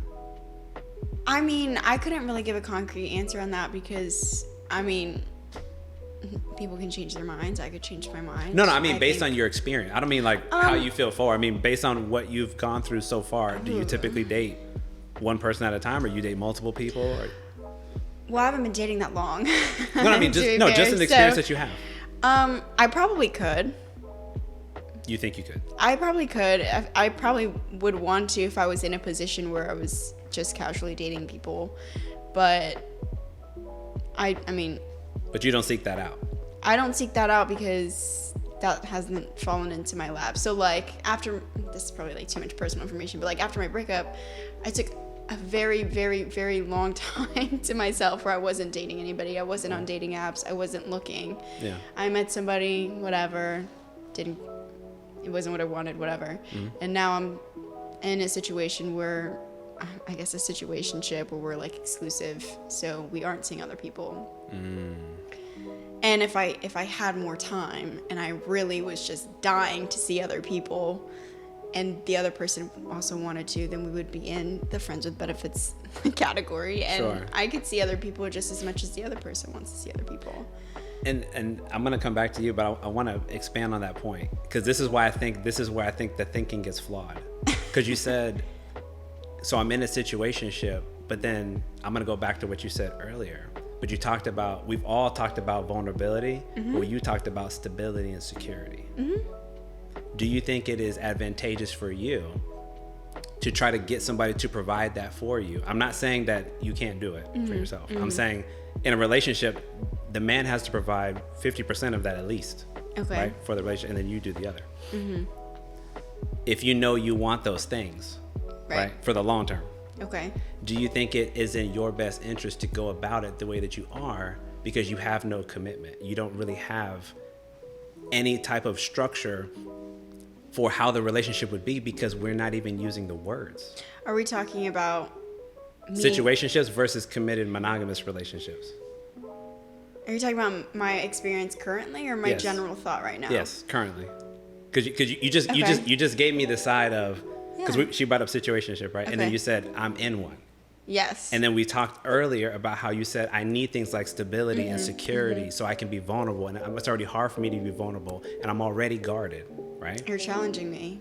Correct. Okay. So what I'm saying is, if you say you want those things, but you're putting yourself in the context of a situation, a person where I can't get that from them because I won't even define what we're doing. Because we're not even going to be definitively boyfriend and girlfriend. We're just like, we're going with the flow, but yet we're not dealing with other people. So we're in this pseudo in-between realm. So at least my personal experience currently right now, the only reason why we haven't put a label on it is because the future is unpredicted, and As it is always. the job, like, he's in a weird position of looking for a job that could take him anywhere across the country. Okay. And we aren't really people that believe in long distance, at least like on the West Coast to here or anything like that. Sure, So from my understanding and from our conversations, that's what it is. We've had conversations where we're like, I'm really into you, I really like you, I would like to be in a relationship with you if things work out and puts us in a place where we can be in a stable relationship without, you know, some kind of hurdle. Stay there. Don't you think you're leaving a lot up to chance in the fact that you're saying, depending on if you get a job elsewhere, we're effectively not going to be able to work because we both agree that we can't have a long distance relationship. Right. Slightly different perspective. If you both agree, and I'm not saying that you both, because I don't know you, if you both agree that you want to be with each other, why would that matter? I mean, I think there's a different level of situationship and relationship, and Precisely. we're not here yet. Precisely. So I think we're following the same train of thought now. Okay. What I'm saying is, and again, this is just my perception. It doesn't mean I'm right. I'm just giving my perception. Sure. It sounds like you're leaving a lot of things up to happenstance, where if you happen to get the right job that happens to let you stay here, then we can happen to maybe work it out and we can happen to maybe be together. That's so much unpredictability. That's so much opportunity for variation that doesn't have to be there. But based on what we've been discussing, it sounds like it could be. Not saying it is. It sounds like it could be. When I was saying earlier about timing matters, right? Sometimes it's the right people, but the time ain't right. Being honest, it sounds like the timing's not right. Not because I think the timing's wrong, because of what you said you needed. You said, I need security, stability. I need predictability. But I'm being myself and I'm putting myself in a situation that gives me none of that. So I don't have those those expectations are not expectations that I have for a situationship. So let me go back. See, now I love that we're following the train of thought. There's a different set of expectations. Of course. My point would be is that there's no expectations. That's why we're in this situation. That's my premise. Okay. But let's say, like, again, there's different levels to it. Do you believe that the situationship can evolve into a relationship? Yes, I do. How? I think people change their minds, and I can't speak from personal experience. I haven't had a situationship turn into a relationship, but I'm sure there's a mutual agreement that you want more. You want to give more, you want to receive more, you want to be fully committed and fully invested. Okay, follow up to that. What about all the time you invest in between now and then? What if they ultimately do not decide to have and want the same thing that you want? Right, but that's a risk that comes with dating. People change their minds all the time. With a relationship, that's a risk.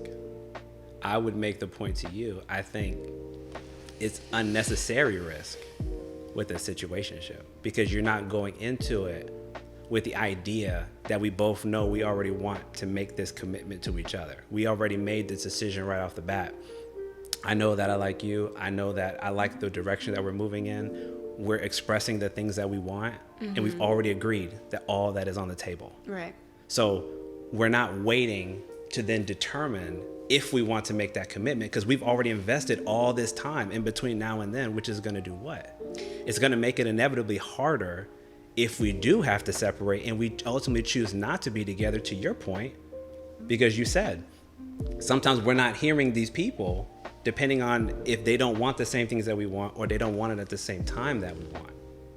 So my point I'm trying to get to with you is that what if you're investing all this time into this person and they ultimately decide they don't want to be there, don't you think it might be in your better interest because of the things that you say that you want?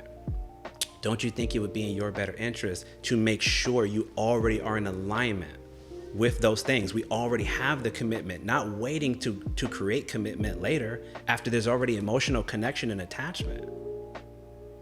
Okay. Do you get what I'm saying? I get what you're saying. I think where I'm at my age, I haven't really dated. And I think every dating relationship, situationship is a learning experience. Absolutely. So I don't really see it as like wasted time. Okay. Is it going to hurt anytime anything ends? For sure. Of course. Is it painful? Absolutely. Mm-hmm. Does anybody want to go through it? No. But I think if we put ourselves in a position where we are scared of being hurt, the fear of being hurt, then we don't get a chance to learn. We don't get a chance to connect with people and just enjoy other people's company. So that part in me, at least, is like the optimist in me is like, maybe this doesn't work out, but as of right now, I'm really happy. I like you. The company is great. And I have a good time connecting with you. Whatever happens, we figure it out from there. But right now, to be in the here and now, to enjoy this moment and learn, okay, these are now the standards that I have. This has been emulated to me. This has been given to me. Now I know what to accept and not anything lower. Sure. I'm going to come back to you. I want to make one last point, just that last thing that you said. Because I think this is a function of age. Probably. And just experience. And everybody has different experience. It's not right or wrong. Because you talked about hurt, right? And we've talked about hurt. And a big priority and reason why I have people here and talk about this stuff is because I want us to learn. And I want us to learn the easy way. Because I know the more hurt you get, the less likely you're going to allow other people to come in. You get what I'm saying? So if I'm always making the hard lesson, at some point I might try to stop learning because that's all I might think that there is out there. Is hurt. Correct. It's like if you get hurt, like you said earlier, if I get hurt enough times, I might say something like all men are fill in the blank. Yeah. Because that's my experience, and I'm not understanding the choices that I have made have put me in the position to get that outcome. So what I'm saying to you, I'm trying to impress upon you just experience. Experience and learning is not bad. Of course, you're absolutely right. But you're saying it doesn't have to come with hurt. It doesn't have to be, well, there's going to be situations where we're going to get hurt. Right. What I would say, though, is that especially just the little bit that you've given me already in our time talking, you don't need additional hurt because it's already hard enough. You already have enough challenge, like you said, to connect with people. So the more hurt that gets introduced into my life, the less likely I'm gonna want to allow you in, like any new person, right? Hypothetically, if it doesn't work. So instead of going back to your point, now I'm gonna come to you with situationships. Why do I think they can't work in the long term? Because there are no expectations. We're not talking about the real stuff. And there's a lot of reasons why we're not doing it. Maybe we don't think we're worth it. Maybe we're not ready. Maybe we think that's what we have to settle for. There's a lot of reasons. My point to you, to both of you, would be if we don't set expectations and we're not clear about them, we're inevitably setting ourselves to more than likely get disappointed, which can also include being hurt. Okay, I see your point. But I would like to hear what you think. I know we just went on a No, it's long listen, tangent. it's totally fine. I think so. Going back to what you said originally when you were talking to your female friend about she does not believe that any woman that she knows could sleep with someone long term and not develop feelings. Right. I think women are sexual beings, just like men, of course, and I know that women can do that. Okay. I think what messes it up and what gives us hurt is when we set up expectations that shouldn't be there to begin with. For example, a friends with, not even that, a hookup. Sure. That's what we do. I know your name, maybe your occupation, but that's what we do. Right. We don't talk about your family. We don't talk about the trauma you've been through. We don't have conversations like this. I think it messes up people when you try to make something more than what it really is. Boom. Misrepresentation. If I'm hooking up with someone and he starts talking about really, really personal things with me, me and, you know, because I'm not going to just be like, you can't talk about that with me, because, Right. you know, I'm also interested in what he has to say, because Sure. I'm you know, I'm the type of person where if somebody's crying in front of me, I'm going to ask what's wrong, you know. Sure. I'm going to be emotionally invested. Because I know myself, and I know that, oh my God, he's opening up. He's telling me about his poor mom and his dead dog. Of course I'm going to, like, care. Right. You see, if you want to just hook up with people, don't act like they're your boyfriend or your girlfriend or your partner or even your friend. I even think friends with benefits is a waste of time if you care about that friend long term. I personally have never seen it happen, I could be wrong, where friends with benefits goes well in the end, because typically one person gets into a relationship and the other person is left alone. Boom. But could there be a friends with benefits that turns into a relationship?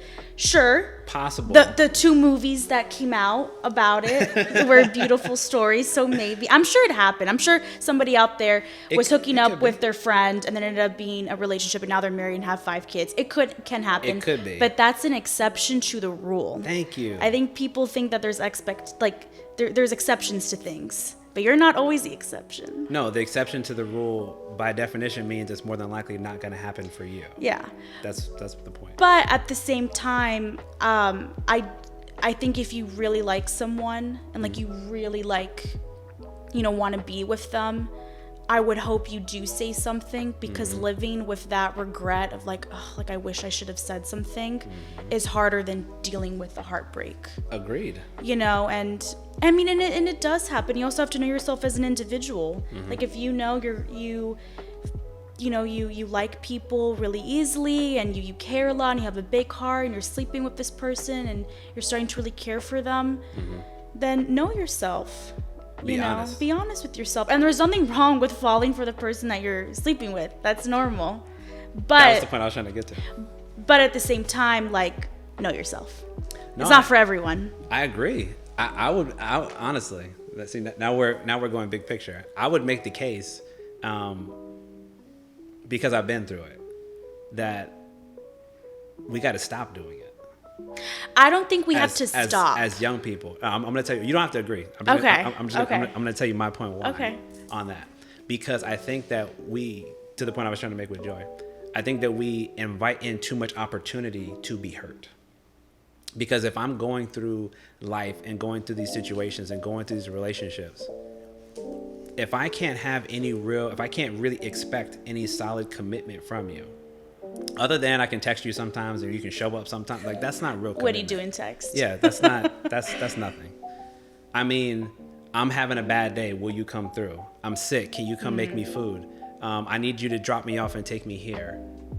I just lost a loved one. I need somebody to talk to. Like if we can't talk like that, to me, of course I understand learning experiences. Everything is a learning opportunity. But I would make the case, how many of those opportunities do you want to learn from? Because there is a choice. You can choose, like you said earlier, we can choose to be stubborn and say, I'm going to do it my way because my way is going to work. I've had plenty of people that I've worked with, and they're wondering why they're so bitter and they're so jaded about the opposite type of person, because they put themselves in these situations repeatedly and they wonder why they're not getting what they want. So from what I'm hearing is that you operate from a perspective of why put yourself through more hurt? Why not do it the easy way? Well, I'm saying I think about things in terms of probability instead of what's possible. Because it's possible that things can work, but if the likelihood is not high, it's not in our best interest. It's like thinking about things in terms of calculated risk. We take risk in everything that we do. So there's no safe bet, particularly when you're talking about relationships and dating and things of There's that no nature. safe bet, yeah. Right. But there is such a thing as calculated risk. If I see somebody, let's take a different example. If I see somebody and I say, you know, I want to be married, and I'm a woman in this scenario, and I want to have like 2 kids, and I don't want to have to work. Okay, that's the premise. And I date men, whether situationship, casually, committed, whatever. I date men who are unemployed, who don't have goals, who don't have drive, who don't have ambition. Would you say that that is a smart risk to take? No. Why? Not at all. Because she's dating people who are never going to give her that. Right. Yeah, I think, and I totally hear what you're saying, and I do agree. Don't, if you It's okay. know, No, remember, if you don't have to know- agree. I'm just no, saying my points. If you Everybody know, can disagree. If you know you want to be in a relationship, why are you dating someone who told you a billion times you don't want to be in a relationship, aka me? Like, I totally get that. Which again, a lot of us have been there. So. But I think also when it comes to things without a label, some people don't care about labels. Sure. I know individuals who have been dating for a while. They don't refer to themselves as boyfriend and girlfriend. Some people have an issue with it. Some people think like that's the dumbest thing they've ever heard. Some people understand it. I think what's maybe different generation-wise, even though Sure. you're not that much older, but whatever, No, it's fine. is that I don't think our generation, Generation Z, cares a lot about labels. And I think that sometimes seeps into our dating life. Do I think that sometimes makes things more complicated? 100,000%. Do I always think it's most healthy? No. But I do think that's maybe where our perspectives are different, is honestly Sure. because I think maybe older generations really value labels, and I just don't think our generation does as much. Like for sexuality, like we're of very course. fluid. All that's very open. Yeah, but Everything's open. sometimes, speaking personally, sometimes not having expectations can hurt. So I get what you're saying too. That's because I think, again, to Joy's point, I think a lot about predictability. Like a lot of us come from backgrounds where we don't have that stability. So to your point earlier when you talked about overcompensating, I think the vast majority of us do that. Like in our lives, the things that we were missing, we seek out or we become. And I think even for those of us that are parents like I am, you do the things opposite maybe that were done to you. So there's a lot of things I do for my son that my father didn't do for me, precisely because I know that I needed that. So I compensate for that, even though it's hard. But the reason why I talk about on the relationship side, and we can take it one step deeper. So, because we can concede all those points about no labels, no attachment. So this is where I would take it a step deeper to try to make sure, because to me, it's always about the individual. It's not about my worldview versus yours, Right. and anybody's out there. It's ultimately about what do you want and what do you want. Yeah. So let me give another example. If somebody comes to me and they say, I don't know when, but I know ultimately I want to be married and I want children. Okay? And they told me at the same time, I said, okay, excellent. What are you doing to make that happen? And they said, I'm just kind of dating people, we're kind of just going with the flow, no expectations, no labels. We're just kind of seeing what happens, right? That's one way to go about it. And age doesn't matter because it depends on when you want these things, right? And the younger you are, it's pretty understandable that you're not thinking very long term. About kids and yeah. Yeah, you're just not. Not to say nobody does, but many don't. But again, for those that do, and they know that they want that, what I would say, the point that I would be trying to make here, and then we can move on, is if I know those are my ultimate goals, just like being a therapist is my ultimate goal, having a private practice is my ultimate goal, there's ways you go about it.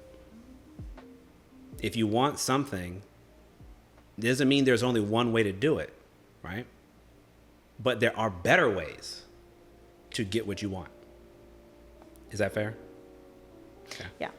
So if I know that this person wants these things and I could be her friend, her brother, or her therapist, I would challenge that point. And I would say, why do you think that's going to increase the chances for you to get that? Are you not seeing that you're taking like a very roundabout approach to get ultimately to where you want to be. Yeah. So you're going to date this guy who doesn't want expectations. This guy doesn't want expectations. This guy doesn't want a label. This guy just wants to be physically intimate. But you told me you want to be married. You told me you want kids one day. Why do you think that is going to get you there? And even when you get there, who are you going to be at that time? Because you went through all that damn hurt. You might not even be ready for that man that's ready for you. Because you done went through so much stuff at that point, and you can't even connect with him in the way that you want to, because you've allowed yourself to be disrespected and deal with people you probably had no business with. Yeah, like why put yourself through so much hurt? That's my point. And then ultimately when you're with the person you're supposed to be with, because you've been through so much, they have to overcome all of it now. I understand what you're saying. Yeah. And I'm saying that's we're talking about in the context of relationships. I'm just talking about, again, you ladies will be in this seat one day. Not this seat, but obviously the seat when you're walking with somebody. And you'll see them making choices and you're looking at them and you're like, because you understand, because they told you, this is what I want. And you're going to listen and you're going to look. And you're like, I don't understand. Why do you think that's going to get you there? Why do you think that path makes sense? Do you understand, like, this is your path?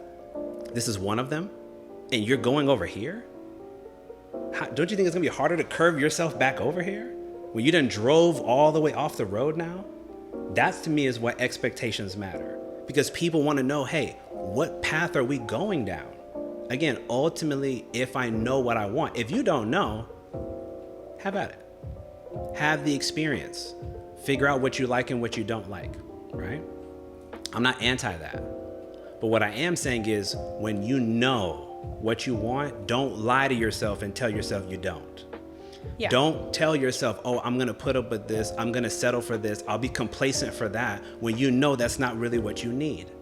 And it's not going to get you to what would actually make you feel satisfied and fulfilled in a loving relationship. If you know those things. If you don't know, take the chance. Live your life and do what you want to do.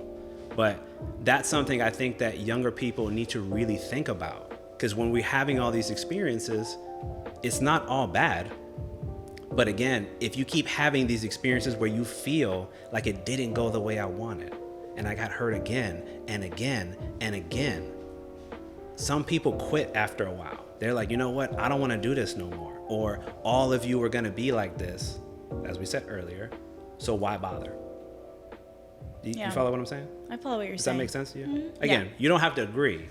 I'm just trying to give you, like, this is my experience of what I've lived through and the people that I've talked to, trying to help us. I like to try to get us more quickly to where we want to be. Yeah, I hear your perspective. That's always what I'm thinking about. Like, I want to streamline the process. There's certain things in life you're going to just go through. Like, no one of us can protect us or others from everything. Yeah. That would be ridiculous, right? But what I am saying is, when there's things that we can control, this is the key part of what I'm trying to say. When there's things we can control, I want us to think more critically about the choices and the decisions that we make. Because that might make the difference between finding this person, if again, that's what I want, and happily being in that relationship and being able to give them everything that they want and them giving me everything that I want. Or by the time I get to them, who will I maybe even be? Or what if, take it a step further, what if they did the same thing? So I done went through all this hurt and they done went through all this hurt. We still want the same thing, but we got all this extra baggage now that we have to jump over. Yeah. I totally get what you're saying. Yeah. So I'm all for the fluidity. I'm all for the fluidity. Everything doesn't have to be extremely defined, but don't put yourself through so much. I always talk about choice. Right? We're all responsible for our choices. There's consequences to every choice and decision that we make as adults, no matter how old we are. I want us to make smarter choices. I get you. That's all. I'm picking up what you're putting down. Yeah, no. Makes sense. Okay. Now, we've touched on a lot of stuff, so now I got to go back to my questions. We're all out of order, but it's good. It's all good. It's all good. All right. We didn't touch on this one, though. So, and both of you can answer this in the context of, in general. It doesn't have to be for a relationship, situationship, whatever. If I was to see you on the street and I was like, damn, she looks good. Wow, she's attractive. What's the best way I should approach you? Oh, it's fun. Don't catcall from across the street. I think have the decency to walk up to me. Yeah. So you don't want to be like, man, you look good in them jeans, girl. No. Flattering, but no. Yeah. Like, thanks, I think have the respect to at least come talk to me. Okay. Yeah, I think respect. So I think a little bit of distance. Yeah. I don't think Sure. Definitely. Like, you got personal don't, space. Yeah. Don't like, you know, because No, for sure. that's weird. That's a safety thing. Yeah, it's a safety thing. And just, you know, being really polite, being like, hey, like I saw you across the street, like you're really pretty. Can I maybe have your phone number? Not your Instagram. I DM think introduce yourself before anything though. 'Cause Yeah, I'm like not- hi. Yeah. Sure. I Names, think yeah. men, at least in my experience, have like dove straight in, and I'm like, okay, but like, Can you give me an example? Like, what did they say? Who are you? yeah. Well, I mean, like, they can be respectful and they say, oh, like you look good or whatever, but it's like, Yeah, that's fine. say hello. How are you? How are you? My name Tell me is. your name. Yeah, like Yeah.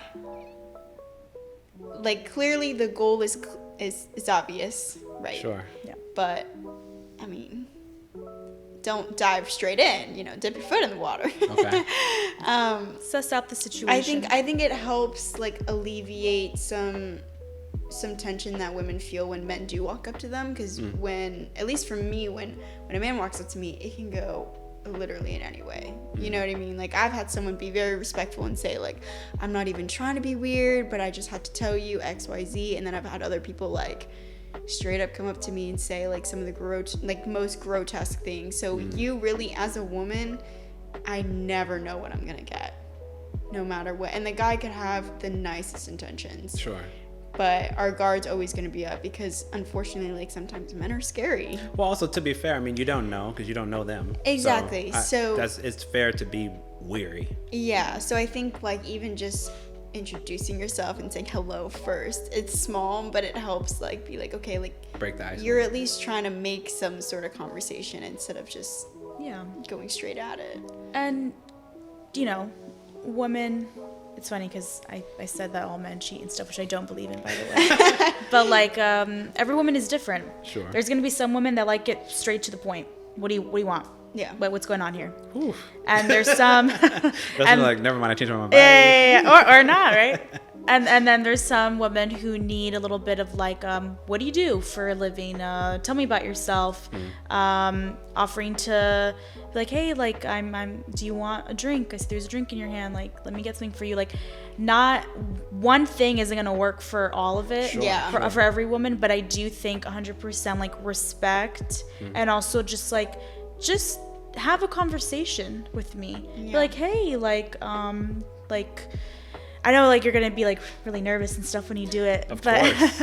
It's very different yeah, on the other side. It is. But just being like, hey, I saw you. I saw that you're like drinking. What are you drinking? Like, can I buy you a drink? Like, do you come here often? I think tone matters too. Like, if it's normal, like, well, yeah, not like, hey, like, Hey, what you doing? Like, yeah. Yeah. And it's honestly okay. I know this is gonna sound crazy. It's honestly okay if she does say no. That doesn't mean that like Sure. you are like something's bad or like your pickup line wasn't good. Sometimes personal, yeah. Sometimes it's really not personal. Sometimes maybe that woman is just not interested in dating, or she has a boyfriend, or she's not interested in men. Like, Sure. so I do feel bad that I could only imagine the nervousness. Oh, yeah. Yeah, I'm sure. The Yeah. anxieties. That's part of the yeah. reason why I asked the question. I even have clients who, and it's interesting because some of them have like never dated, Yeah. Yeah. you know, and you can appreciate how terrifying it can be, and to me it's never lost on me because I grew up differently, so like I understand that there's a certain level of discomfort, but you have to learn to build a thick skin and be resilient to it. Meaning traditionally men are always going to approach women, so like I grew up like that was just the norm, you know what I mean? This generation though, your generation, I actually think it's more challenging for them because they're used to doing it, I would say, the safer way, which is to try to initiate contact online. Yep. So they don't really know Here how we to go. do it in person. So those are intangible soft skills that you actually have to develop and build, right? But if a lot of my life is behind my phone, my tablet, and my computer screen, I'm naturally going to try to insulate and protect myself. And this is just my experience. I don't know many women that are going to flip the role and say, I'm going to cold approach all these men if I like them. most women I've spoken to will say, no, he got to come to me. So women inherently get to have that power differential of they get the initial rejection. I've done it. I've It's approached, scary. yeah. Yeah, That's what I mean. And it's scary. it's very different because nobody likes rejection. Fun. It's a rush. Yeah. Nobody likes the feeling, but it's inevitably, in most cases, something that men experience overwhelmingly more than women. Oh will. yeah, absolutely. You know, just I can imagine. Yeah. I can imagine. I will say though, and I told you this before, I think the biggest thing is, besides the fact that it's okay if somebody says no, it's the way that you respond. I think it's more of a problematic issue with probably men our age, where it's like, oh well, you weren't even that cute anyway, or like whatever, or like some that's saving face. or yeah, or you hurt my ego. yeah, You're or like, Ego. You're yeah, stuck up anyway. ego, something Yeah. like that. Or for me, I work out a lot, so like that happens to me where I do get approached at the gym, and you know, the response to that is really important, because as much as men are probably really nervous and it's incredibly scary, I 100% respect anyone that does it in the first place anyway. Yeah. But you also have to understand the fear that sometimes women feel. Absolutely. When, you know, I think my personal experience is like sometimes I get so nervous to say no that I give them like whatever they've asked for, and I just don't respond or like whatever, like, because it's like the way that you've already approached me, the way that this interaction's already gone, something tells me that if I tell you no, it's not going to go well. So then, okay, you want my Instagram, like whatever, I'm just not going to accept the follow request, or I won't message you back. Block or whatever. You. It's just more of like, can we end this conversation? I'm feeling uncomfortable. Yeah. So yeah, that's a really good point. I mean, I think personal safety, I mean, to me that goes without question. Yeah, like right. I think in the vast majority of most situations, not that women are always going to feel inherently threatened, but most men are bigger than most women, so there's an inherent physical intimidation that can be there. So tone matters, approach matters, how you conduct yourself matters. I definitely agree with all that. Setting matters. Yeah. Where you are. The reason why I bring that up too, though, is because, let me kind of take it a slightly different approach. Compared to the way that I grew up, I actually think it's harder nowadays because we don't have like these common places to meet each other anymore. Like outside of when you're in school, which, you know, you're not in school, outside of work, or if you happen to have any other like community or family ties to like, or functions, excuse me, you don't really have a large opportunity pool of people to meet. That's why we rely on dating apps. And then the reason why I brought up the idea of like how people should approach you is because I've heard language around like, these are not the right ways to do it. Like, this isn't the right venue. This isn't the right place. And so I've always wanted to provide context for the other side about how, like, let's say, for example, I see you at Publix, and it's the first time I've seen you. Like, I've never seen you there before. And I'm nervous that I might not ever see you again. Somebody might say, that's inappropriate. You shouldn't talk to me while I'm getting my groceries because I'm clearly in a hurry. But what if I never see you again? It's that what if. Right. Yeah. Like, what if that's the only opportunity? Or what if I happen to catch you at the gas station, or I happen to catch you at the gym? I understand that it doesn't mean it's going to be a yes. What I'm saying is, again, to give you the other side. What if I don't have an opportunity to see you again, so I won't have the opportunity to initiate contact at a later time? Right. I mean, I feel like I think Publix is fine. I completely understand that reasoning, 1,000%. I think, if anything, that should be a reason to go up to someone because you may not ever see them again. Yeah. Publix is fine unless they're like clearly on the phone or clearly in this the checkout line, like ready to go. Yeah. Can I buy your groceries? I'm gonna say. I'm gonna say. Gas stations for me is a no. Okay. Absolutely not. I would think sex trafficking. So not catching you at a Wawa. No, absolutely not a Wawa. But like gas stations, Walmart parking lots, like places like not the Walmart. I don't think most men are aware of like the trafficking hotspots. So if the sun is down, and to me personally, your window is closed. Business hours are done. Like sunrise, Joy says business hours only. Sunrise to sunset, like 5, that is it. If it is dark outside, I'm always on guard. So only during banking hours. Yes. That's Got a great it. way to put it. And weekends at the bar. But like that's it. Okay, weekends at the bar. Okay, got it. But like if I'm at the gas station or if I'm in a parking lot and it's dark outside and I'm at my car by myself, And a man, I'm going to yeah, think that you are ready to snatch me. a I man got walking up to you is going to be a little bit That's intimidating. like sometimes it's hard when I try to explain this to my male friends, but women have to live their life as if it might end when they're alone. So you mean when you say that you feel the need to constantly be on guard? Yes. Yeah. Because Orlando's a very, very popular spot for sex trafficking, first of all, even by UCF. It's major. And then I guess we probably watch too many crime shows, but like We do. there's Like I can get snatched anywhere. anybody's a murderer, anybody's a rapist, anybody's a kidnapper, anybody's a sex trafficker, especially if they're approaching you in a place that does not seem appropriate or is shady. And I like that you said that, and that's part of the reason why I even asked the question, because I'm always thinking about like what is appropriate, and Right. even that question is like I feel like it gets challenged a lot because some people may say like, well, that's not an appropriate spot, and maybe it used to be, Right. or maybe the question might be, well, where are the appropriate spots, because they seem to be limited in opportunity. Yeah, so setting is important. I would say somewhere in a public space, and not like, even if you're in a Publix, don't do it like when you're like cornered and alone and like there's no security camera, like, you know what I mean? Like be Okay. aware of, I think as a man, it's important to remember that to a woman, men can be scary. Sure. So if you're gonna do it, I do encourage it, especially because it's incredibly nerve-wracking. I respect men that walk up to me, but it's like, be aware of where you're at. Sure. Awareness. Yeah. I agree. I co-sign. Okay. No, and I like I said, I appreciate the responses, and I asked the question because to me it's gotten more challenging over time. The more Yeah. that I've noticed, it's just like, where are these connections supposed to happen? You know, and I hear online, because I consume a lot of content trying to understand like how people think about things, and it seems like, you know, the ways that used to be appropriate are not appropriate anymore. So then I come back to that question of like, okay, so then like, when are we supposed to form connections then? I guess we're all just supposed to either hope you get swiped on or Yeah. chance, just Chance. random happenstance. Yeah. So every single person that I know who's in a relationship, minus maybe one or two, met on a dating app. Like, that's just honestly kind of the way the world, I think, is evolved to.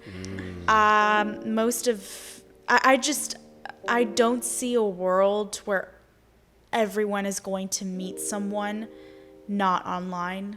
Like, it's too Organically. late for that. Yeah, I think organically is like out the window. That sounds very doom and gloom.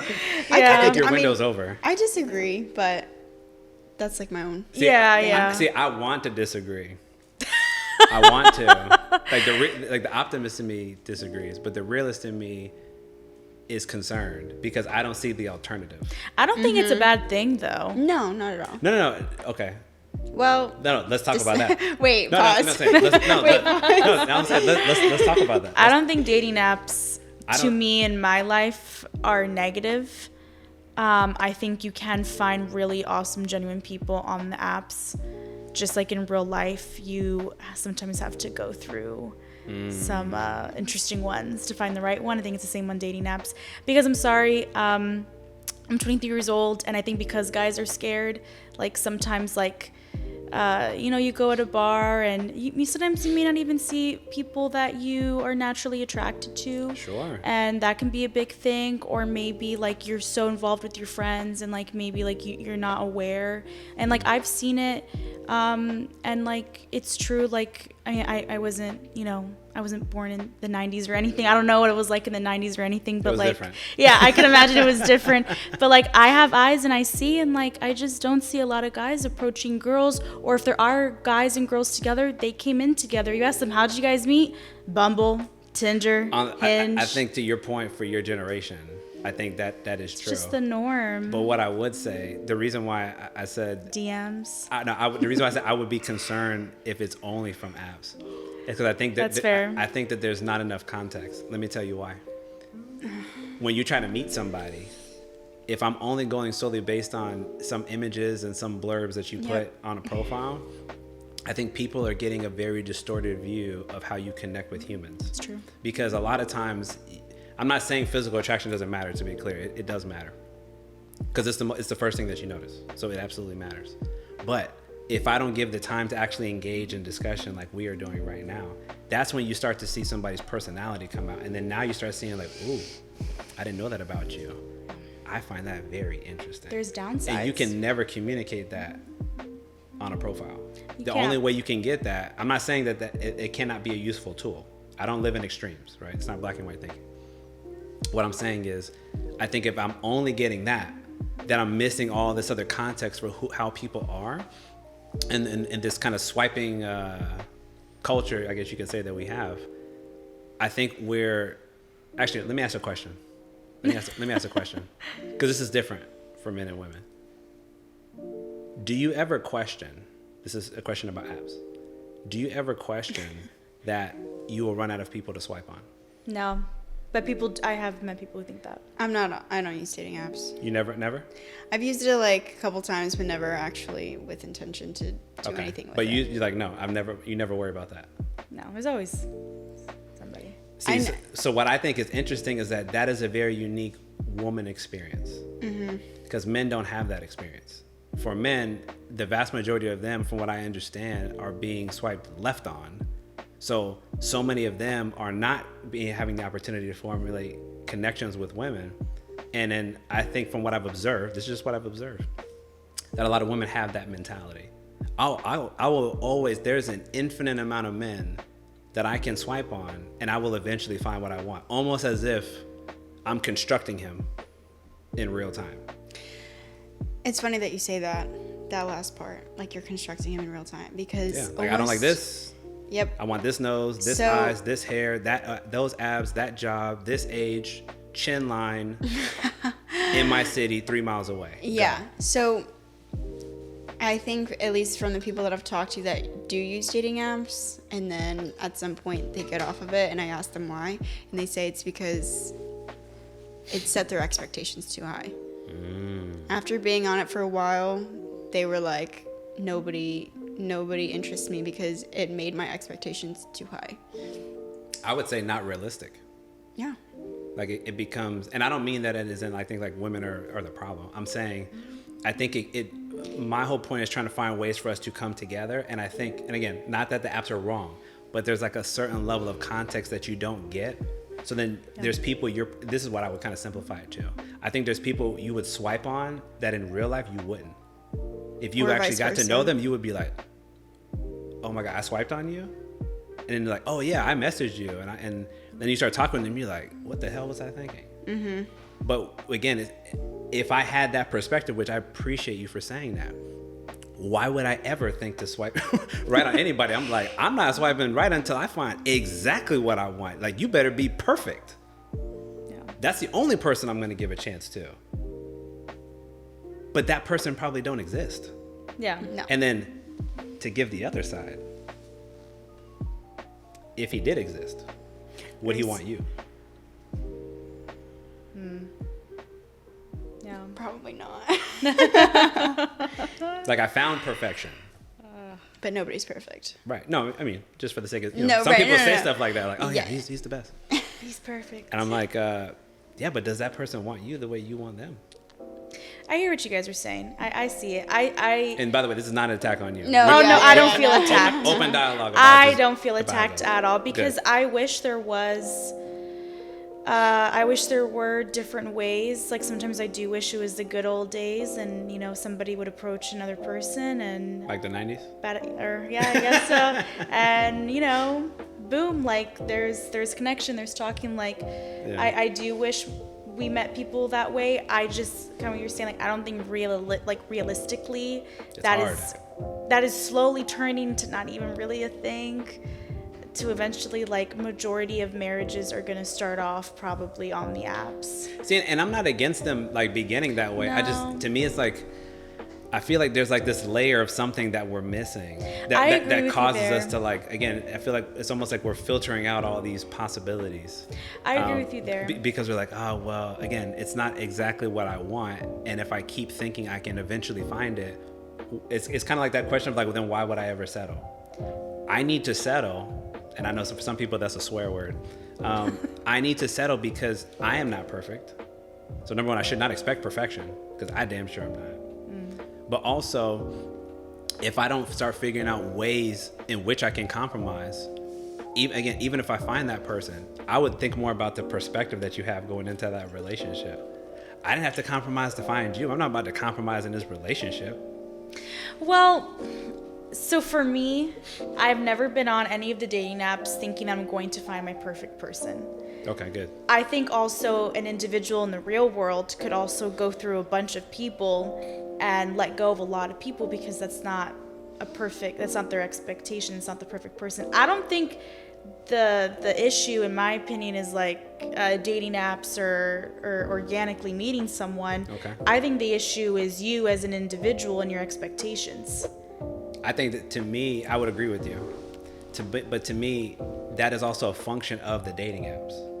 Because, like you said, if I'm getting this endless barrage of men that are hitting on me or wanting to connect with me, it's diluting my perception of reality.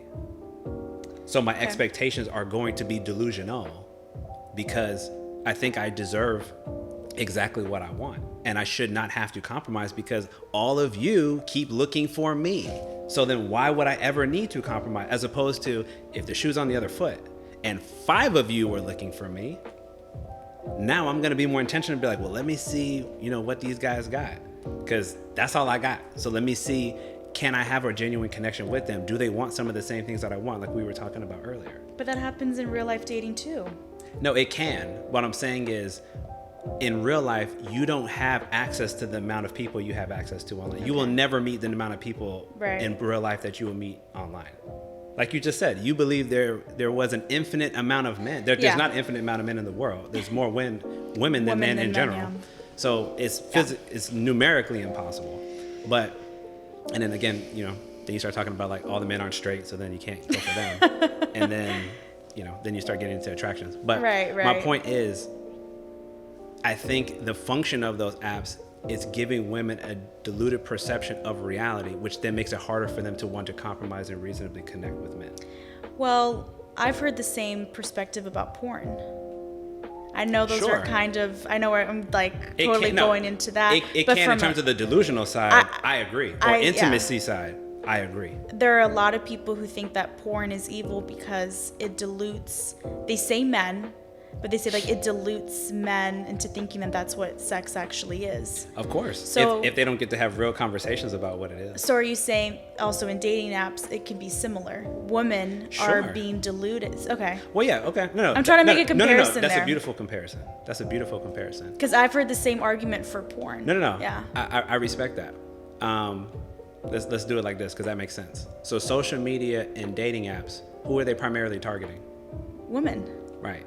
And then porn primarily target too. What? Men. Right. Yeah. So that is a beautiful comparison because men are the ones that they want that attention, but why are they seeking that attention? Because those men can't get that attention in real life. Do you think porn is evil? No. Okay. No. Again, I don't live in extremes. Like I forget. It serves a purpose. Okay. I don't think there's anything inherently wrong with it. I think as long as it's consensual, right? But what I do think is if that is my worldview because I don't have healthy conversations about sex and intimacy, yes, it's a problem. Because if you think that's supposed to happen in real life all the time, my friend, you're wrong. Mm-hmm. Same thing I would say to a woman. If she came to me and said, there's an infinite amount of men, I'm going to swipe left until I see exactly what I want. I would say, sweetheart, you're wrong. Not the sweetheart. It's true. I'm being respectful. No, I'm just saying, true. It's like, listen, that's not enough people who are going to fit what you're looking for. Like you can only do it so much. Like, do you think it only caters to women though? What? Like dating apps and like that perception? Yes. I'm not saying that they don't try to target the guys. I think that they do. But I'm saying that the same way I brought up social media, because I think I think those of us that engage in this stuff, men are primarily the ones that are providing the attention. the same reason why you can say I can swipe on so many guys is because there's a plethora of guys that are seeking out women. Okay. There's women I think that want to seek out men, but they don't go, again, like we talked about earlier about attraction. Like I always try to bring everything together. The same way we talked about how women don't seek men out. Men do that, right? We initiate Publix. If I'm on the app and I'm a guy, there's a much, much higher probability that I will never get swiped right on. But for women, I mean, and there's studies that, that justify that. But women will have those options. I don't think that that's inherently a bad thing. What I'm saying is, if I have that perspective, that I will always be able to seek out more because I keep seeing things and I'm like, it's okay, but it's not enough. And then that's not enough and that's not enough. And I just keep going and going and going and going. That dilutes my perception of what connecting and dating is. The same way you could make the case that, hey, if all you do is watch porn and you tell me that tells you how intimacy really is, I would say you are wrong. That's not how it's supposed to look. You got to understand that is scripted. People are being compensated. I'm not saying nobody is into that stuff, but to expect it all the time, no, that's not real. Yeah, I get what you're saying. So like how, in generalization terms, Sure. right? Like, so how women view social media is how men view real life dating. Because isn't the stereotype of men that, oh, you don't want to sleep with me? I'll find 5 other women, find 10 other women. It's the same thing. I think now that, it's just women's turn. I think that guys would like to think that that's true. But that is the stereotype, right? No, I think that's the stereotype. But what I would say is that in terms of who actually gets the level of attraction, who gets the opportunity, it's infinitely in women's favor. It's I can argue with you there, yeah. In women's favor. Yeah. The vast majority of guys, from what I've seen, struggle to even find a partner. They struggle to even find somebody who wants to take a chance with them. Yeah. Versus women will almost never have that issue. Because there's always going to be a guy who may want to engage. I'm not saying he just wants to be with you, that would want to engage with you to see, what you're about, find out if there's an opportunity to genuinely connect in a real way. But I think that's what causes it, and it makes it very, very difficult. And I'm not I'm not an expert on this. These are just things, these are talking points that I hear. These are things I observe. These are things that my male clients tell me, my female clients have told me. And I'm like, wow, because it is very different. We don't have the same lived experience when it comes to that. A lot of men are like, man, I'm kind of desperate to meet somebody. But nobody is like giving me an opportunity to like showcase what I'm about beyond my photo and this little prompt that I filled out on my profile. I get what that. I'm saying? Yeah. And so like I want to see if there's a way to it's maybe like an intermediary where you still use that as a tool, because I think it can be helpful, right? Because you can meet people that you otherwise would probably never meet. But I think there has to be a second step where it keeps us grounded in our expectations being realistic. That's the part I think that we're missing. I think there's too much of like, I'm kind of inflating a sense of ego. Like, I can get anything. So why wait? Why choose this person? I'm going to wait until I see perfection. Got it. Which we already know, there is no perfect people. To me, that's where the delusion is. Yeah. And again, not saying you are delusional. I think it's creating opportunities for people to have delusional thinking. I get just you. Like you talked about before. I get you. I'm picking up what you're putting down. No, but that was a really good example, because that made a very easier comparison in my mind. Because I just kept thinking, oh, that's the same argument for porn. Yeah. No, listen, I've definitely talked to young men who like have had challenges there, and I'm like, that's why we need to be more open about these things. Yeah. Like if you or we're fortunate enough to be in a relationship, like you would learn very quickly, like, hey man, with very few exceptions, most women are not going to do that all the time. Right. Like, we just got to be real. So if you go into it and then you're like, well, again, like we talked about expectations. Well, I think it's supposed to be like that all the time. And then you're like, I'm tired. And he's just like, you know what? I'm just going to go find somebody else. Like, that isn't going to help him have healthy relationships with women moving forward. Because he's going to keep jumping, thinking that there's always something better. Just like if I'm swiping all the time, I'm always thinking there's something better. Okay. I get you. Make sense? Yeah, that makes sense. And you push back? No. You're free to. No, you're good. Because I love that. I actually haven't talked about that before, but I think that it's Yeah. I think that it's important because these are just the things that, you know. It's an interesting topic. discuss. Yeah. Yes, it is. Okay. We kind of touched on expectations already, so I don't want to beat a dead horse. But I do want to talk about characteristics in terms of what you think is important or what you value as most important in a man, characteristics and traits, to have a long-term relationship. I would love to hear what you all think. I mean, loyalty. It's like a big thing for me. What does loyalty mean to you? Monogamy. Meaning I'm only with you. Yes. Okay. And definitely somebody with ambition.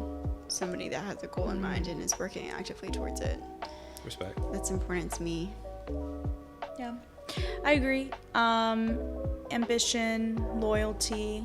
I will also say someone who is open-minded, because obviously there's going to be like times in our lives where we are going to disagree on stuff, but I would still like you to keep an open mind, that even though like we're disagreeing, you're understanding what I'm trying to say. Right. Yeah. So I think that's important.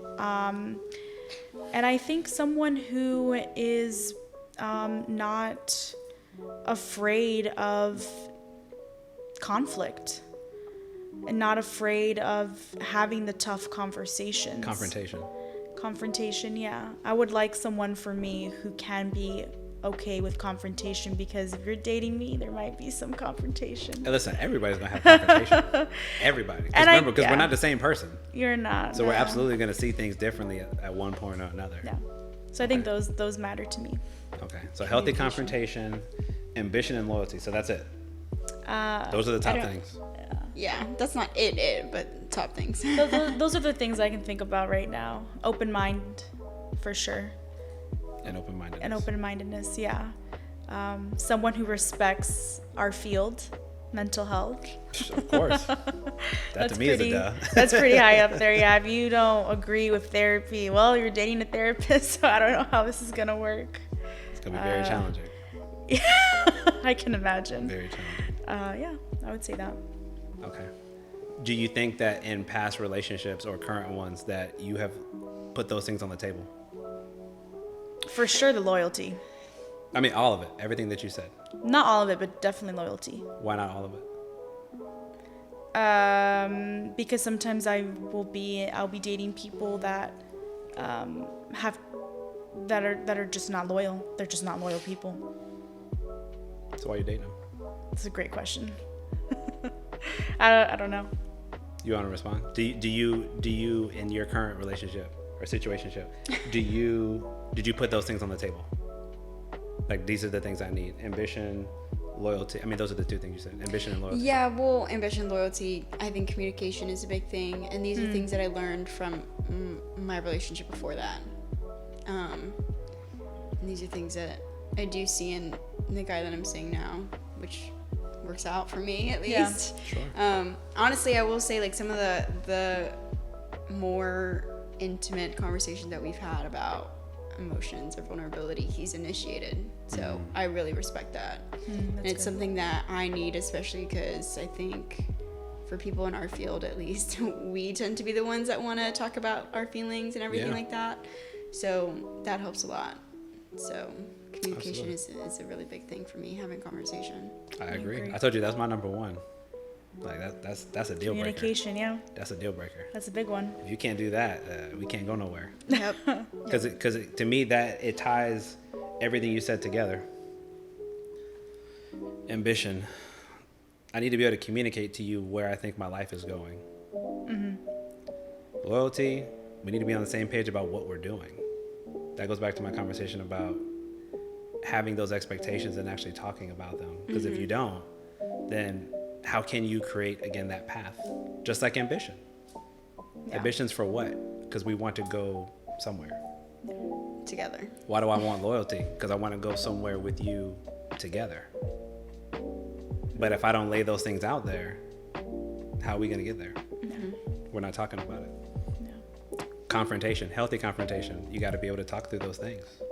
You got to sit down there as uncomfortable as it is at times, and give each other the space and try to make sure that, we're being understood, and speaking authentically to each other, but giving each other the grace, knowing that sometimes it might be difficult to say certain things depending on, the circumstances where we came from, or we may not have the words yet.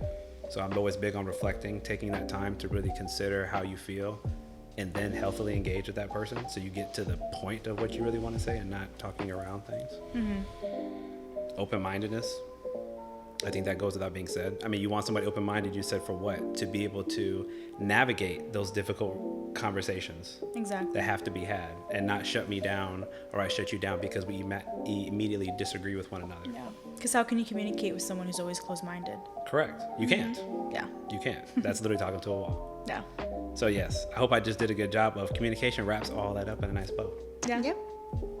So, but I do think those things are important. And the only reason why I asked the question is because to me, it's interesting what people value. Sometimes people value things that, in my opinion, don't matter for a long-term relationship. Yeah. They fixate on things that are truly irrelevant when you really want something to work.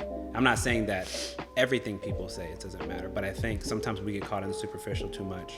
Sometimes I think that, like we've talked about earlier, there's things that we know we need, but we don't say.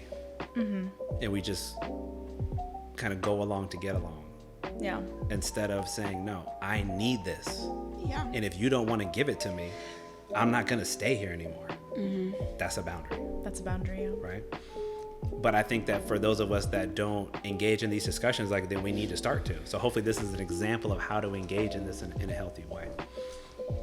Now, building off of that, so the flip side of that, let's say I'm in the situation. So you were in a past relationship. You can see the same thing. You were in a past relationship. What do you think are the circumstances for you? I think I have a feeling of what yours would be.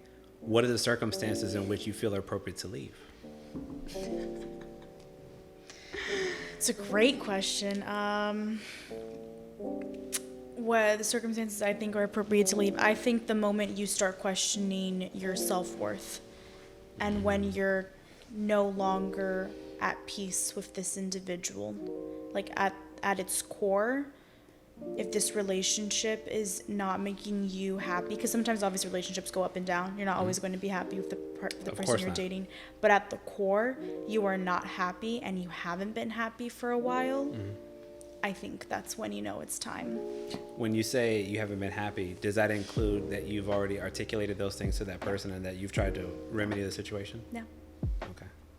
I just want to clarify, because some people, I'm unhappy, but I don't talk about it. So then nothing gets dealt with. So then I just leave. You've done the work. You've done everything you can. You're still unhappy. I think it's time to leave. Okay. Respect. Yeah. What about you? Oh, come on. Obviously cheating. Surprise us, Joe. Yeah. Surprise, cheating. But I think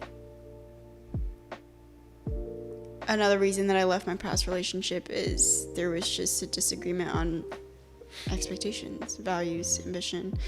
And I think, again, I'll say it again, everybody has the right to change their mind. So the second that your values or what you want no longer aligns and that's clear, then it's time to go. And I think that would be the hardest part, is especially if there was no conflict or loss of self-worth beforehand. And it's one of those things where it's not high conflict, but you know it, you have to do it. Yeah. No, and I respect that. I think to me, I would agree with that point. The only reason why I think about that question is because, again, going back our conversation a little bit ago, I think in a lot of situations we prematurely kind of answer that question on our own by not engaging in the discussion with that person, or just not sharing what it is that we're really concerned or worried about. So then we sort of presuppose what is going to be. Therefore, we start to change our perspective and our feelings and our behaviors surrounding that. And then next thing you know, we've already essentially talked ourselves into leaving. Instead of, did I, like you said, properly articulate and express how I feel? Did we do what we can to try to get on the same page, to try to fix the situation and compromise? And we did all that, and we still are at an impasse. Then I respect walking away from that. But I think in a lot of cases, from what I've seen, particularly with couples that I've worked with, we skip the communicating part, and then because again, we've been with somebody for a little while, so we just assume everything that they're going to say. Yeah. But also, sometimes we're so afraid to say those things that we don't. So then we're just feeling it inside, which still is steering us towards that path of I'm walking away. Because ultimately the stuff's not getting resolved, right? Whether I talk about it or I don't talk about it, it's not getting resolved. So I just feel internally super conflicted being here with you still. So I'm at the point where I'm unfulfilled. I'm not happy. I'm not getting my needs met. So I feel like I need to walk away now. Yeah. I just want us to make sure that you did that step that you said and that you said. We need to communicate that stuff to them to see if it's possible to reconcile. Right. And then if you know that you tried that, you guys did your best and it doesn't work, then go do your thing. Exactly. Yeah. I agree. Whew. All right. So we're coming to the end. I know that was a lot. But I appreciate everything that we've touched on. Yeah. So we always try to end on a higher note. So whoever wants to start. What's in the cards for you in terms of your future? What would you like? Personally, professionally, career, however you want to take that. Definitely graduating and being a fully licensed counselor. That's definitely a goal. I definitely want to one day be able to have my own house and be able to afford all the nice things I want in my house and be able to help out my parents more. I would love to be in a job or be in a position where I feel like I'm doing exceptional work. I feel like I'm really helping people, whatever capacity that's in, inpatient, outpatient, whatever. And I just feel like I'm doing some good in the world. I'll be set. Okay. Yeah. Follow up. So, and that this could just be a function of where you're at. So a lot of what you said was things that are individually within your control, right? In terms of like what you want and how you're gonna steer yourself there. Do you have any thought or idea about relationship building in the future? I do want a partner. Okay. One day. But I'm also content with not having one. Okay. If that is what the cards, say. Is that like indefinite, or you just mean in the near future? Whichever, in the sense of I would love a very loving, happy partnership with someone. And that is something that I do wholeheartedly want, but I'm also trying to accept that it is okay if that's not what happens. And I think there's some peace with that I'm finding too. So I think finding peace with or without a partner. Okay. Yeah. How about you, Joy? Obviously becoming a licensed mental health counselor. That's where we're at. I didn't know. I want to retire my parents. That's the biggest thing for me as of right now is I want to retire my parents. Not really set on where I'd want to be, where I want to live. I'm not thinking about kids. Not necessarily thinking about a partner either. I guess if we're planning right now, it is more individualistic because, this is about me. Sure. Hiding money in the mattress or whatever the case may be. Can't trust a minute. Oh my gosh. No. Separate bank account. Yep. I would like to move out of Florida, so hopefully the counseling compact will be more extensive across the country. Let's hope for that. But I think so. yeah, that's I would love to move at some point. Florida's nice, but for some time. Sure. Hey, listen, I respect that. And I think it's good to, again, to hear the stories because I relate to a lot of where you guys have been, where you are and where you've gone through. And I really appreciate these types of discussions because I think that for a lot of us, we don't always get a level of guidance for people who are a bit ahead of you or things that maybe you want to put on your radar or things that you want to think about. So let me give a quick example. And part of the reason why some of these questions I added this year, I think for a lot of us when we're young, and also part of it is our culture. When I say culture, I mean American culture. We're very individualistically driven. We don't really think from a collectivist perspective. I think that for when we're young, we don't necessarily ask these tougher questions about how you see your life playing out. Because when you're young, all you think about is you have infinite time. But if you talk to somebody who's older, they'll tell you time flies by like that. Yeah. And you need to have ideas about where you want things to go, like general directions in which you want your life to play out. And as I've gotten a bit older and I've seen how it can play out, I've been wanting to put that out more for other people who don't have those folks to talk to say, hey, have you thought about what could happen if you do this? And if you make this choice? Because a lot of us don't have those people to bounce ideas off of or to use as examples. So again, we're just out here making choices and seeing what happens and throwing the dart at the board, blindfolded. So my hope is that for both you all, myself, and the people, for those of you that are watching and listening, that we can take this as an opportunity to really look inside and really consider, if I've never thought about these things, I need to start putting effort in. Because right now you're 22, 23. Eventually you're going to be 28, 29, 35, 36. Listen, Are we sure? Listen, I'm telling you, it happens. It happens faster than you think. Oh, yeah. It happens faster than you think. I'm telling you, it's a young person's vantage point I believe you. where everything seems like you have time until you don't. I know, yeah. And this is not to fearmonger, because we already talked a lot about fear. This is not to scare people. The purpose is to make us intentionally and thoughtfully consider, am I putting myself on a path? Am I making choices that are helping me get the outcomes that I ultimately desire? Mm-hmm. Sometimes I think we put a lot of effort into our individualistic races.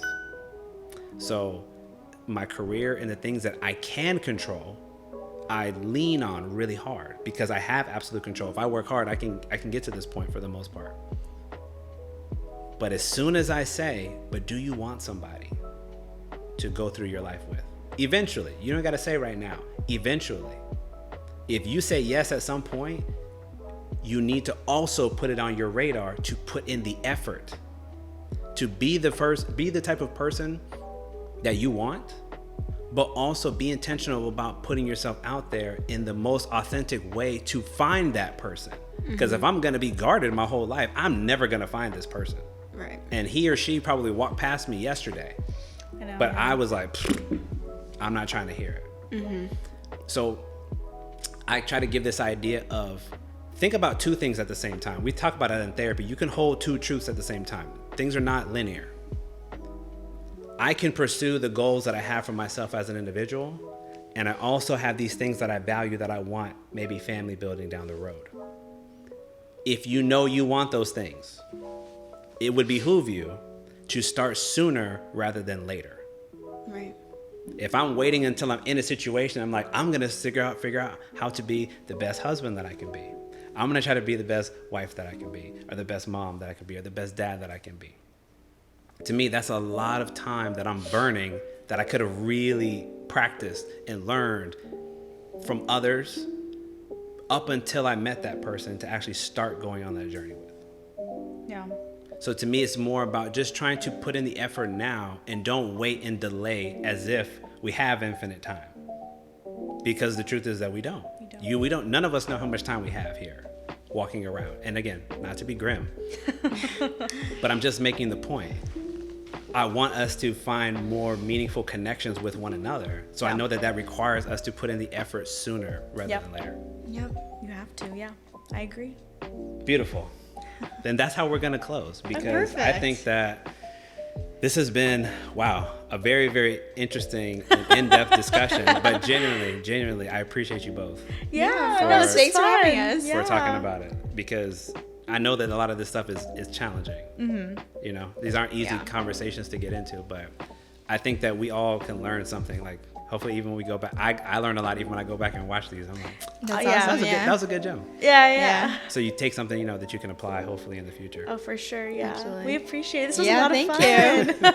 Hopefully this will also be good practice when the time comes, like when when you're sitting with Yep. somebody, you're like, Yeah. I have somewhat of an idea of like how that could feel, or just how to Exactly. connect with them, or how to put myself out there like we are right now. Exactly. And again, to the audience out there listening, I hope you all appreciated this and got some value from listening or watching, because this is information that you might not get anywhere else. I'm very aware, particularly for guys, that a lot of us don't talk about these things. And that's precisely why I'm trying to make sure that I'm intentional about putting this out there for us to really learn and observe from.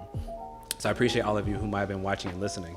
And I'm going to take this as a beautiful opportunity to sign off and say until next time. But stay tuned, because there's definitely more of these coming in the future. So peace out, everybody.